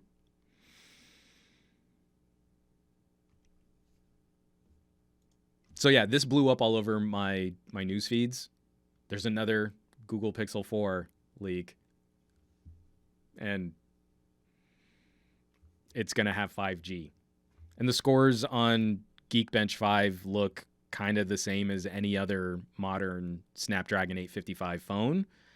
So that's the topic of this week's poll. Twitch.tv/SomeGadgetGuy. You can vote in today's poll. Does 5G change your mind on the Pixel 4. And your choices are YARP, NARP, and Joke Choice. And currently, NARP is winning, Joke Choice is in second, and no one has voted for YARP if there were a 5G option. So this is, I want to express just that little extra bit of philosophy where tech enthusiasts are more likely to flip their phones more aggressively, right? So a device like the Google Pixel 4 is going to have a sense of that, oh, well, I don't know if I'm going to care about radar air gestures, and I'm sure the cameras are going to be good, but what does it really give me? What does it really do? But there are going to be a lot of people out there who might shop a Google first-party phone, and I think this is the beginnings of where we talk about stuff like 5G. TK and I talked about this quite a bit during our sprint. We did a 5G cell tour, getting to use. We did a live stream on 5G with an LG V50, and from the tech enthusiast perspective, where you're probably going to flip your phone in a year, probably not a big deal. But if we're talking to consumers who might be trying to hold on to their phones for 3 years, the average is over 2.5 years that someone tries to hold on to their phone, would a Pixel 4 with 5G make a bigger impression? Is that something, a bigger data point to take into consideration, especially when Apple is sitting 5G out this year? It's going to be 2020 iPhones that get this 5G radio. And then you've got a whole generation of iPhone XS and iPhone 11 users who are going to be flipping their phones because now that Apple's doing 5G is ready. You've got Samsung users, LG users, OnePlus users, and now Google Pixel 4 users who will have some future proofing if they live in cities big enough to get a 5G rollout. Is that going to move the needle? So obviously I'm being a bit cheeky because I still have doubts if 5G is going to be that killer service even in the next 3 years. But for as much as we talk about, can you really future-proof a smartphone purchase? It is a data point to consider, especially once we find out what pricing for the Google Pixel 4 is going to be, because something tells me that a Google Pixel 4 with 5G will still likely undercut an iPhone 11 at the top tier of storage and capacity and performance and all of that fun stuff. So we'll have to see. I mean, if that becomes the metric, maybe it becomes a bit more of a, why not? Let me take this jump, and then maybe if I get this service over the next 2 years, it will have been good, but I'll still have ended up with a phone with more future-proofing potential than an iPhone. I don't know. So yes, vote in the poll. We have one vote for YARP now. All right. But NARP is still far and away winning the poll. So that finally brings us down to, talking about the Google Pixel 4, whether or not you're going to use. I'm getting a ton of notifications, so I'm going to take off my glasses because they're super distracting.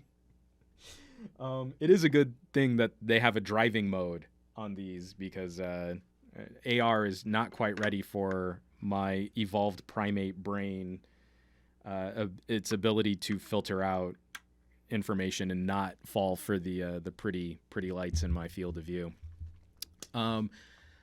Just to wrap up, we've got, maybe 15, 20 minutes here that we can talk about the Apple announcement last week, and the iPhone 11, the iPhone 11 Pro, the Apple Watch Series 5, and then a lot of conversation and chatter about services and subscriptions, Apple Arcade, Apple TV Plus. The first thing I do want to express is, for all of my criticisms over how Apple does business, how they market their products, the sort of cult of reality distortion fields that surround Apple devices and Apple's ecosystem, it is pretty glaring how much better they are at this PR game than even a company like Samsung, where Samsung is still playing the let's mock our rivals and let's make fun of iSheep, and sort of also tacitly sort of admitting that Apple is their competition and Apple is the company that they're trying to take down in a lot of their advertising. The Note 10 launch was very clumsy because we went to a Samsung event to see the new Note, and we were served up Samsung services and Samsung accessories and Samsung tablets and a Samsung Microsoft partnership for a Samsung Microsoft laptop. And it was a lot less about the Note. I think Apple leaned into how unexciting phones are today way better in a comprehensive showcase of all of the new products that they've got coming out. It wasn't, this is the iPhone launch, but while we're talking about the iPhone, here's the Apple Watch, and we'll distract you for a minute over how not excited you are about a new phone. Apple has handled this way better, and their messaging is much better on point for showing this kind of stuff off. So, one of the major announcements, one of the things I was actually most looking forward to, though I can't say I'm most excited for it now that it's been announced, Apple Watch Series 5. I think out of all of the product lines and of all of the iterative improvements that we've seen in consumer tech, Apple Watch has actually been one of the few things that I think has lived up to Apple's marketing claims and has handily surpassed most of the competition that you'll find in the smartwatch arena. It's just that the stakes are super low because it's a smartwatch, and Apple is still selling the most expensive version of that in a general consumer market. So, when we get to Apple Watch Series 5, if you invested in an Apple Watch Series 4, I don't think you've got too much to be upset about. We've got the same battery specs, the same general performance, similar LTE options, and Apple's doing this thing where the older Apple Watch is the cheaper version and the current Apple Watch is the more expensive version, but the Apple Watch Series 4 doesn't seem to be the replacement. The Apple Watch Series 3 GPS is the super cheap version of the Apple Watch, and it looks like the Apple Watch Series 4 is just getting replaced by the Apple Watch Series 5, which means to me there's not a ton of difference in the actual day-to-day usage. The biggest change they announced, and this is something that I criticized the Apple Watch 4 for, was the always-on display. I want watches that have an always-on display and can still offer at least a full 24-hour cycle of battery life, if not more. So now Apple revolutionized the smartwatch industry by incorporating a new display layer that will allow the Apple Watch to have an always-on display and still offer up 18 hours of battery life. So that's good. I mean, it does bug. It's one of the things I love about my TicWatch is that the second screen will go dark and you still always have information on that display that you can glance at. You don't have to like waggle your arm. I'm writing a document. I'm talking to people.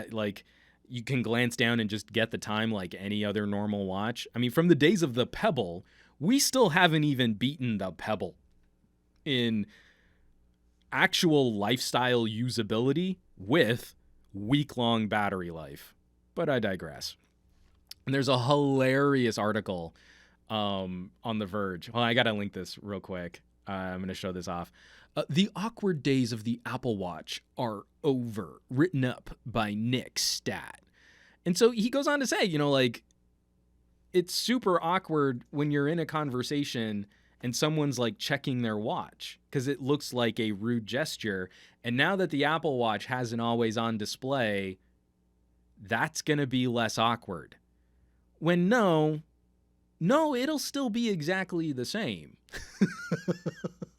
The only difference will be I don't have to waggle my arm to get the screen to pop up on my Apple Watch, but I'm still looking down at my watch while we're talking as I get new notifications coming in. So The Verge, kind of missing the point. But I actually do think this will be cool. Like, if you wanted to jump on the Apple Watch train now, getting a Series 5, it is a nice perk having an always-on display on your wrist, so that, like, you're typing out something. I write a lot of, scripts and articles and stuff, and a notification comes in, and for just that solo moment of looking down at my wrist and then back up at my document, I don't have to take my hand off the keyboard to get the screen to turn on. That's cool. But if you were on Apple Watch 3 or Apple Watch 4, not enough to flip it for an Apple Watch 5. Cool, but this is super iterative stuff that we've solved this problem on basically every other smartwatch platform. It's just nice that Apple finally caught up.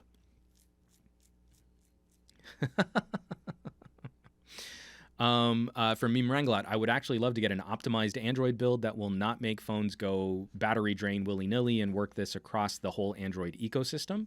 Again, one of the advantages of iOS is their vice grip on everything that goes on. And Abraham Artemis, you can count on The Verge on completely missing the mark. I don't know. It's The Verge. I feel like for as much as they've tried to shift up the perception of their reporting, there's still a sense of some type of gadget superiority for their favorite manufacturers, and then everything is judged up against their expectations of one manufacturer implicitly winning, so everything else is lesser than who they've already decided the winner would be. But that's just me. Getting into the iPhones. Let's do a little screen share just on Apple's website. We have the iPhone 11 and the iPhone 11 Pro. And let me get that over there. Perfect.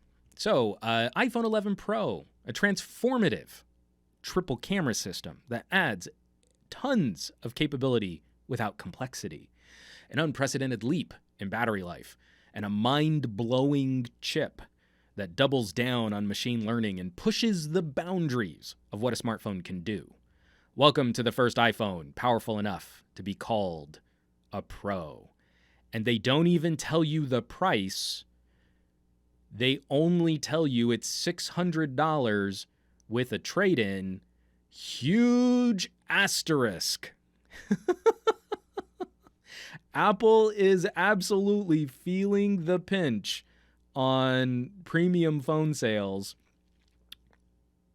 when they're showing you what your potential trade-in costs would be. I mean, we've already seen all of the leaks and renders. It's an iPhone XS with a different camera module. We're getting that A13 Bionic, which, if you've been following my shenanigans and how phones are benchmarked, doesn't mean we're getting anything any more powerful. 3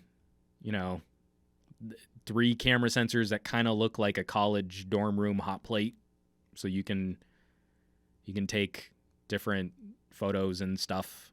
You got a zoom and an ultra wide and a standard sensor, kind of like every other mainstream flagship phone.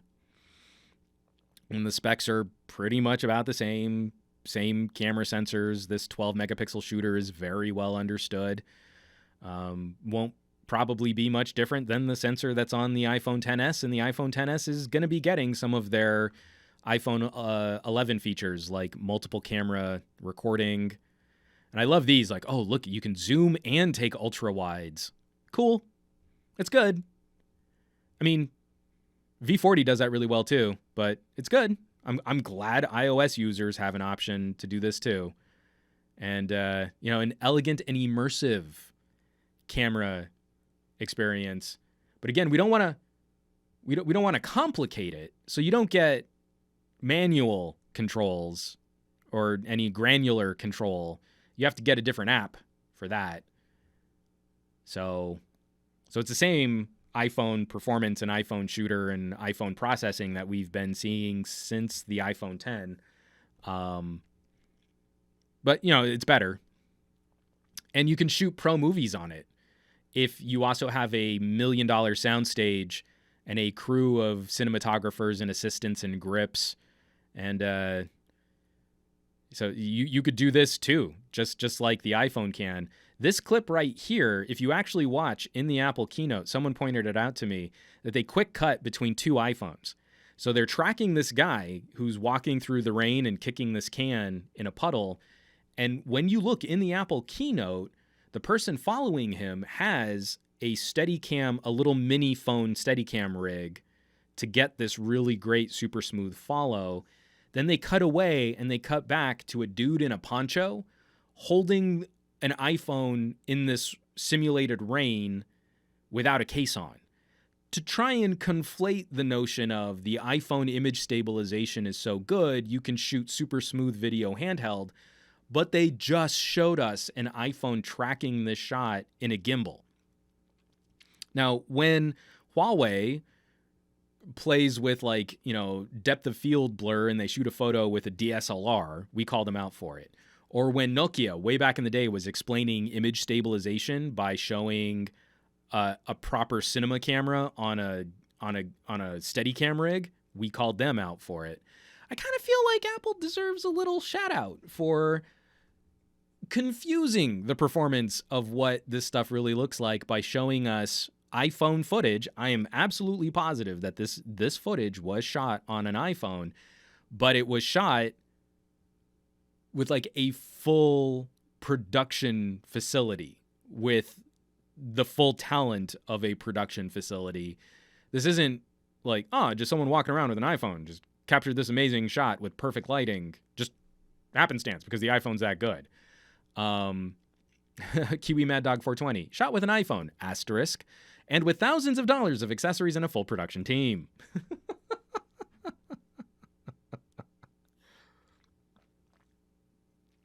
So yeah, back into the screen share just real quick.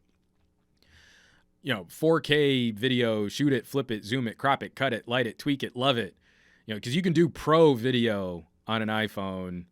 But I will say I am happy that Apple is continuing to discuss things like video production on phones. That does help move the needle on consumer experiences and expecting more out of our gadgets.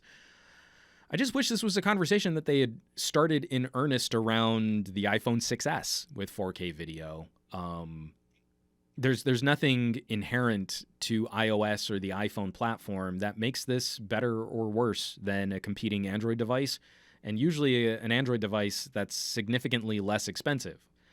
An iPhone 7 Pro and an iPhone 11 is going to face some tough competition from a OnePlus. And a OnePlus at, $600 less? A whole phone less than what the iPhone is going to charge, and what Apple is going to charge for an iPhone 11. And we're talking about the UI performance. We're talking about dropping clips into your timeline. We're talking about editing. We're talking about rendering. Another plug, make sure you check out the Augmented Experience podcast soon. Tomorrow I'm talking with Josh, and we're going to dig into a lot of those performance metrics on the iPhone XS versus current Android flagships. So when they lean into things like video production, it would be nice if we had some of the improvements from iPad OS so we could do more with our phones and use external storage easier from our phones. But again, we're talking iPhones and iOS and people who don't look at the competition. We're talking about people locked into Apple's ecosystem. So I am happy to see these improvements, but no, I don't think anyone would accuse me of being overly cynical in saying that these feel very iterative, not revolutionary. Look, Apple now has a night mode. So that's cool. It is. If you like night mode and you like what a Pixel can do at $400, now your $1,100 iPhone can do the same thing as a $400 Pixel. That's good. Improvements to portrait mode. Oh, I should go back into screen share so you can see. You know, look at all these. Look, this wow, look at that portrait mode. Whew. So you can take pro portraits. They showed this photo off during the keynote of a woman in silhouette. Just like, look at how amazing and the detail in her hair. And you're like, yeah, it's a silhouette, dude. A silhouette's just you underexposed for the subject, so they're all dark. That's not magic. That's a silhouette. Like every camera can do that. So I'm not jumping on the pre-order for an iPhone 11 Pro. I want to get back to the iPhone site. One of the things I think is actually going to be, obviously, the bigger play. The iPhone XR was the more brutal competitor. That was the higher seller. The thing that makes me a little happier with the iPhone 11, not the iPhone 11 Pro, but getting into the iPhone 11, is the pricing is now very much in line with like a OnePlus. This now becomes a much more interesting competitor to some of the upper mid-range and lower priced Android flagships, where a Galaxy S10e launches at like $750 but can now easily be found for like $500. A OnePlus 7 Pro stepping up to that $700 tier of phone is a really nice phone now, with the iPhone 11 hitting $699 as its base model price. This is a better competitor than what we had before. So here, let me just go into the product page, and my screen just looks a little funky. Sorry. Yeah, so I'm just right on that cusp where the Apple website doesn't like my screen layout for the screen share. So no, I don't have a trade-in. Let's go with green, because iPhones love colors now, just like Nokia phones. And 128 gig, $750. Apple figured out that there's a middle tier between 64 gig and 256 gig. Good job, Apple. So this puts it right in line with OnePlus competition. I mean, there's a part of me that really does believe Apple might not be targeting Samsung quite as directly with the iPhone 11 as they are just looking at the variety of, especially Chinese manufacturers, that are going to start hitting the international markets with phones between $500 and $700. The iPhone 11 now looks like a much better competitor against that tier of gadget, just as Samsung is starting to take their A series more seriously. And we're going to see like an A90 5G, right? And I bet you that A90 5G is going to land right inside iPhone 11 pricing. Like $799, just under the top storage option, which, by the way, if you go from 128 to 256 on an iPhone 11, you go from $750 to $850 just to double the storage. That's still really silly. Again, when your most expensive OnePlus with 256 gigabytes of storage is $100 cheaper, that's a bit silly. But again, it's Apple. Apple tax, Apple pricing, blah, blah, blah, blah, blah. So, as I'm getting to the end of my throat, Abraham Artemis, jokes aside, those are actually some great photos. They are, but that's not the phone. I feel like any of those photos could have been taken on any decently spec'd phone of the last 2 years, because we've been using this image sensor since, or at least a similar variant of this 12 megapixel shooter since the Galaxy S7. 12 megapixels, dual pixel autofocus, the larger photo sites, 1.4 micron photo sites. I think that was S7 territory. 4K video recording. So just iterative improvements so that you can get a faster frame rate and you can get better computational performance out of the image processing hardware. But a Galaxy S7 would be equally as capable of the same photos in the hands of a good photographer as what we see from Apple in their marketing on the iPhone 11. So it's hard to make that the exciting pitch. The iPhone 11 gets to be an exciting product conversation just because it's launching at a lower base model that's cheaper than the iPhone XR that it's replacing. So that's cool. And I think that's a smart play from Apple. But that's not revolution. And that's not, we're really driving innovation in the smartphone ecosystem. And we're showing consumers what the next phase of mobile computing is going to be like. This is kind of the same experience we've had since the iPhone X, now with an option to get it a little cheaper. And it's still more expensive than flagship iPhones used to be in the iPhone 7 and iPhone 8 days. For your mid-ranger, your normal smartphone is premium flagship pricing from 2 years ago. So that's tough. That's tough. I guarantee you, I promise you, high quality flash phone storage does not cost $100 per 128 gig. I guarantee it. I know it's different than when you buy a super huge memory card. Like I have a 256 gigabyte memory card in my V50 right now. And I think I paid $40 for that on sale. And it's one of the fastest U3 memory cards. I know that memory card is not as nice a flash storage solution as UFS 3, which is built into the OnePlus 7. But I know that 128 gigabytes of UFS 3 storage for a phone does not cost $100. That's crazy pants. So, yeah, that's pretty crazy.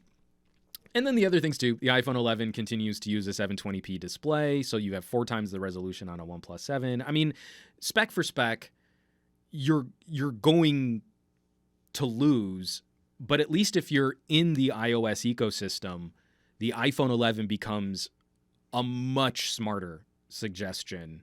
If you were never going to stray, if you have no intention of leaving iOS and looking at what you can do on an Android for similar pricing, the iPhone 11 is a much easier recommend IMO than the iPhone XR was last year. So that I'll call progress. But then to turn this around and act like adding an extra camera and doubling the resolution of the display now means that the phone is pro, I have a hard time with that. I don't think that's what a pro version of a gadget should represent. It's a little less silly than Sony calling a PlayStation a pro console, but it's still a little bit silly. So, Goran Petrovic, something tells me that next year there will be an iPhone 12 Lite. That to me was the saddest part of all of this. Is I was hoping that we'd get an iPhone SE refresh, a small form factor premium phone. It's okay that you use a lower resolution display, that it only has one camera sensor, but that you've made the best one-handed, one-thumb experience on any phone in the marketplace. And I'm hoping, there's no good evidence to suggest that Apple will do this, but I'm hoping that if we get a Pixel 4a in early 2020, that Apple will also have a mid-ranger phone solution, an iPhone SE 2 that can go up against a Pixel 4a. I think a lot of manufacturers are looking at the success of the Pixel 3a, that this $400 phone, where normally consumers would shy away from cheap devices, but this $400 phone significantly helped revitalize the Pixel brand. I think Apple is looking at that very seriously right now. I think Samsung is obviously putting a lot of effort into their A series phones to try and look at what they can do in the entry level and mid-ranger market, and how they can kind of, split some of their consumer lines up a bit more cost effectively. If Apple doesn't do that, I'll be very disappointed. I think there's terrific room in this market to look at it like a $500 iPhone, current spec iPhone, but built to be a smaller form factor. So we'll see. Got a lot of comments on the iPhone. Let me scroll back up here.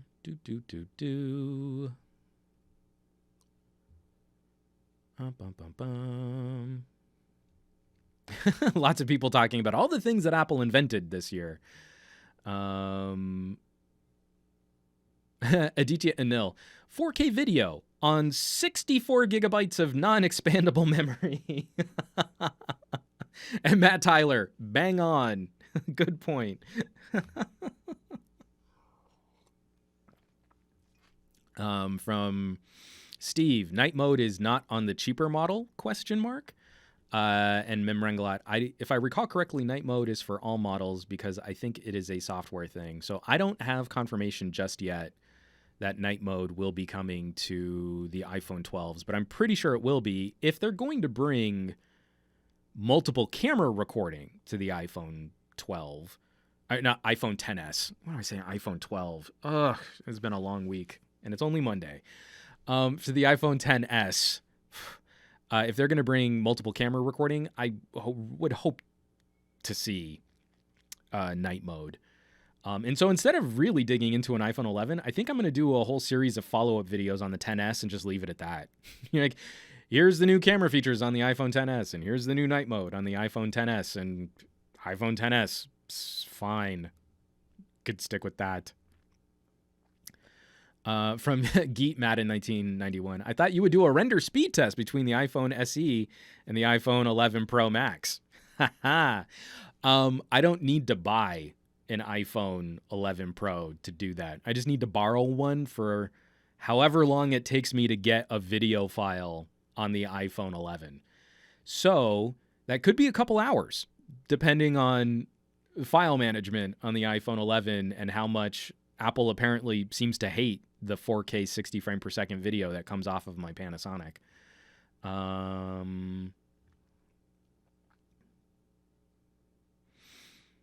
Let's see. From Matt Tyler, Pixel 3a, say no more on cameras with night modes and the software processing to beat most phones in the 3. The Pixel 3 is like $300.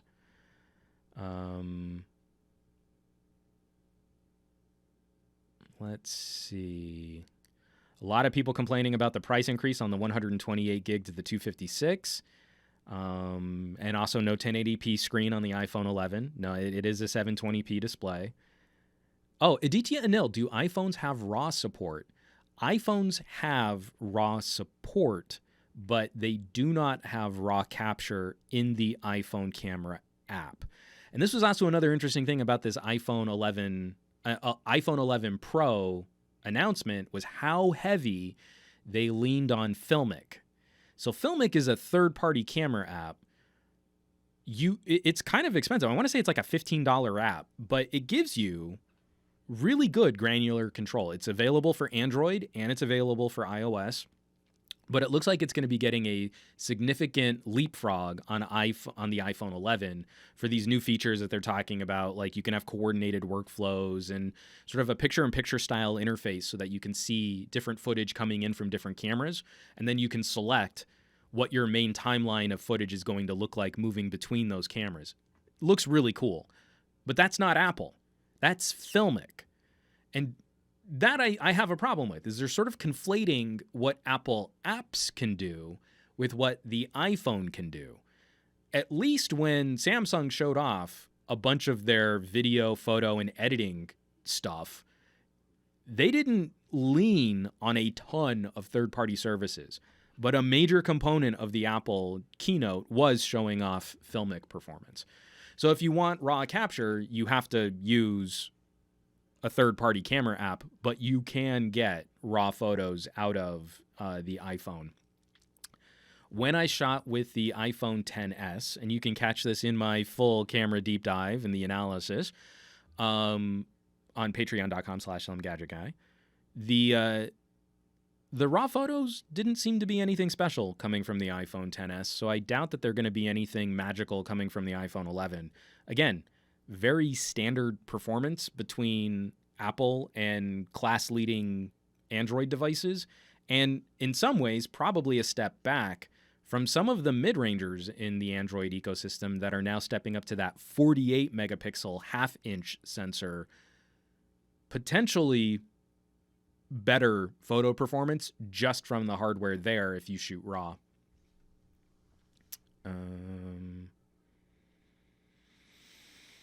Let's see. From LFA Reviews. I'm excited for my iPhone 11 to arrive. I'm going to dual wield it along with the Pixel 3a XL. See, this is what I think is so funny. I'm going to put my $700 iPhone 11 up against my $400 Pixel. Should be a fair fight.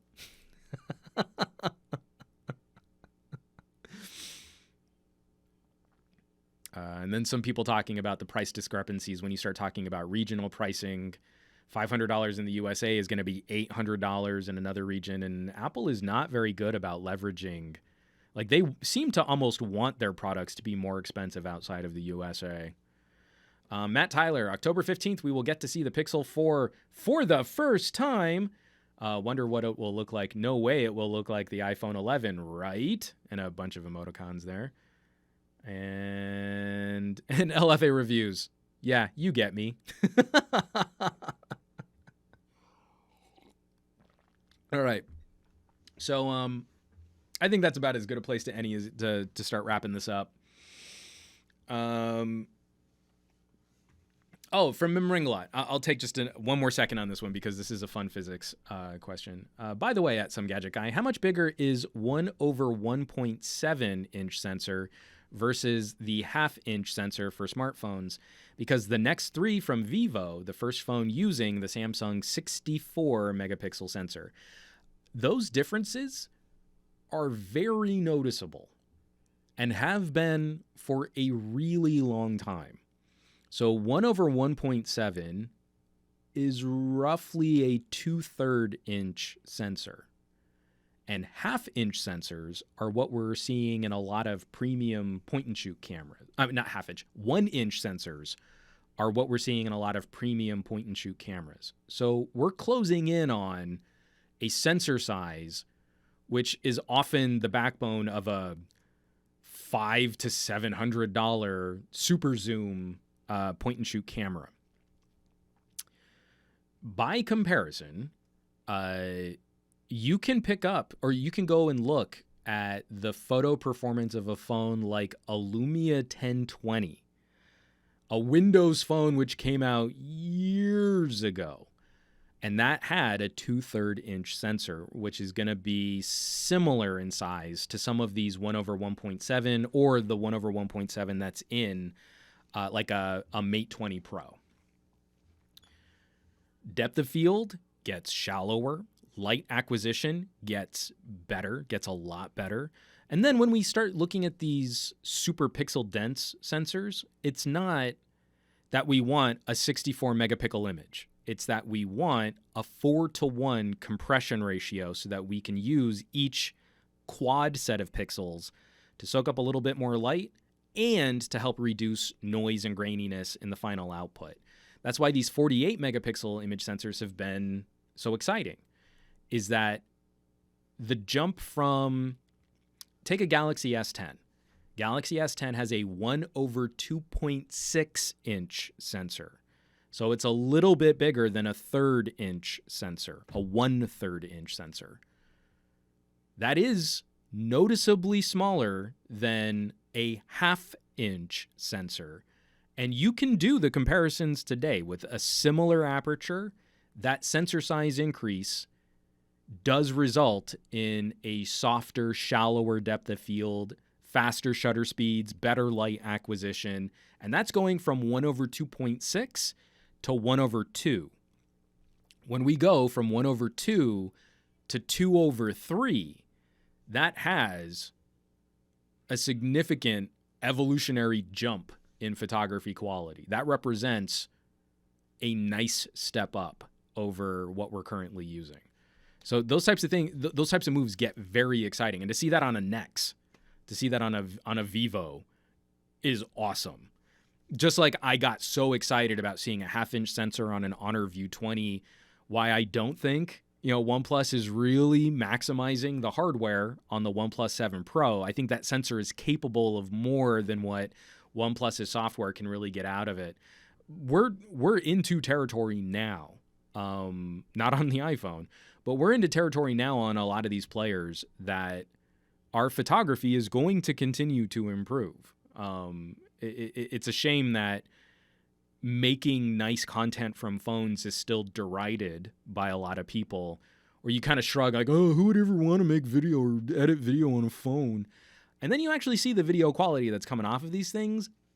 And I'd much rather shoot 4K 60 frame per second video from my phone than 1080p footage from a DSLR from a couple years ago.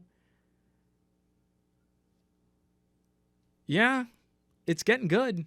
It's getting real good.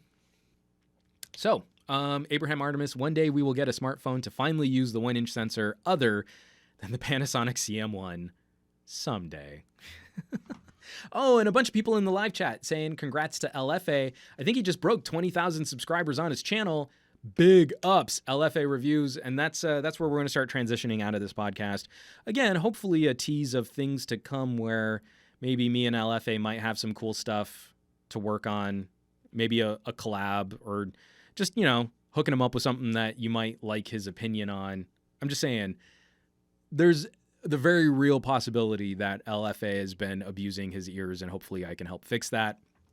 Then, if you want the proper deep dive, you really want to chat out everything that went down with this video rendering test debacle that happened on SomeGadgetGuy.com. The Augmented Experience podcast recording tomorrow, probably out sometime early this week. I'm going to dig into it with Josh, and we're going to kind of explain what process and benchmarking and expectations should be when we're making big claims. Apple makes really big claims. I am not making this up, that Apple is claiming their products are professional grade solutions for content creators. I'm just trying to hold them up to the standards of their marketing, and for some reason that makes me a hater and a shill. So I still haven't seen any evidence to counter my experiences and what I've shared, but it's made a lot of people's feelers very aggravated. So, lots of content coming out to the channels. I've got a couple phone reviews coming out. I'm going to be talking to TK Bay about our Cheap Phone Challenge giveaway, and hopefully we'll have that out towards the end of the week. And I don't know that it'll be done. I was really hoping it would be done for this week, but getting back to the Focals by North, and we want to talk about the future of mobile computing.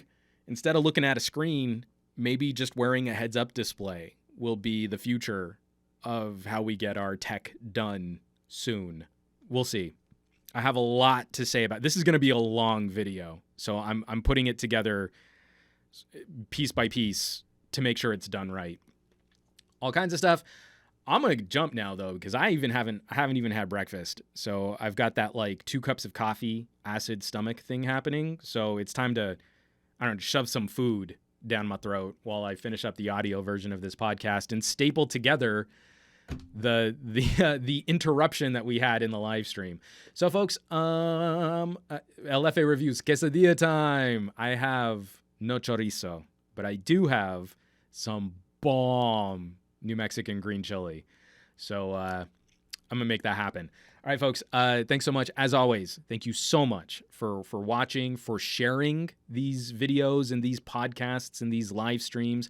But more than that, also a huge thank you for those of you joining the live chat, actively participating in this discussion, and those of you who leave podcasts and live streams like this and go out there and support your favorite content creators.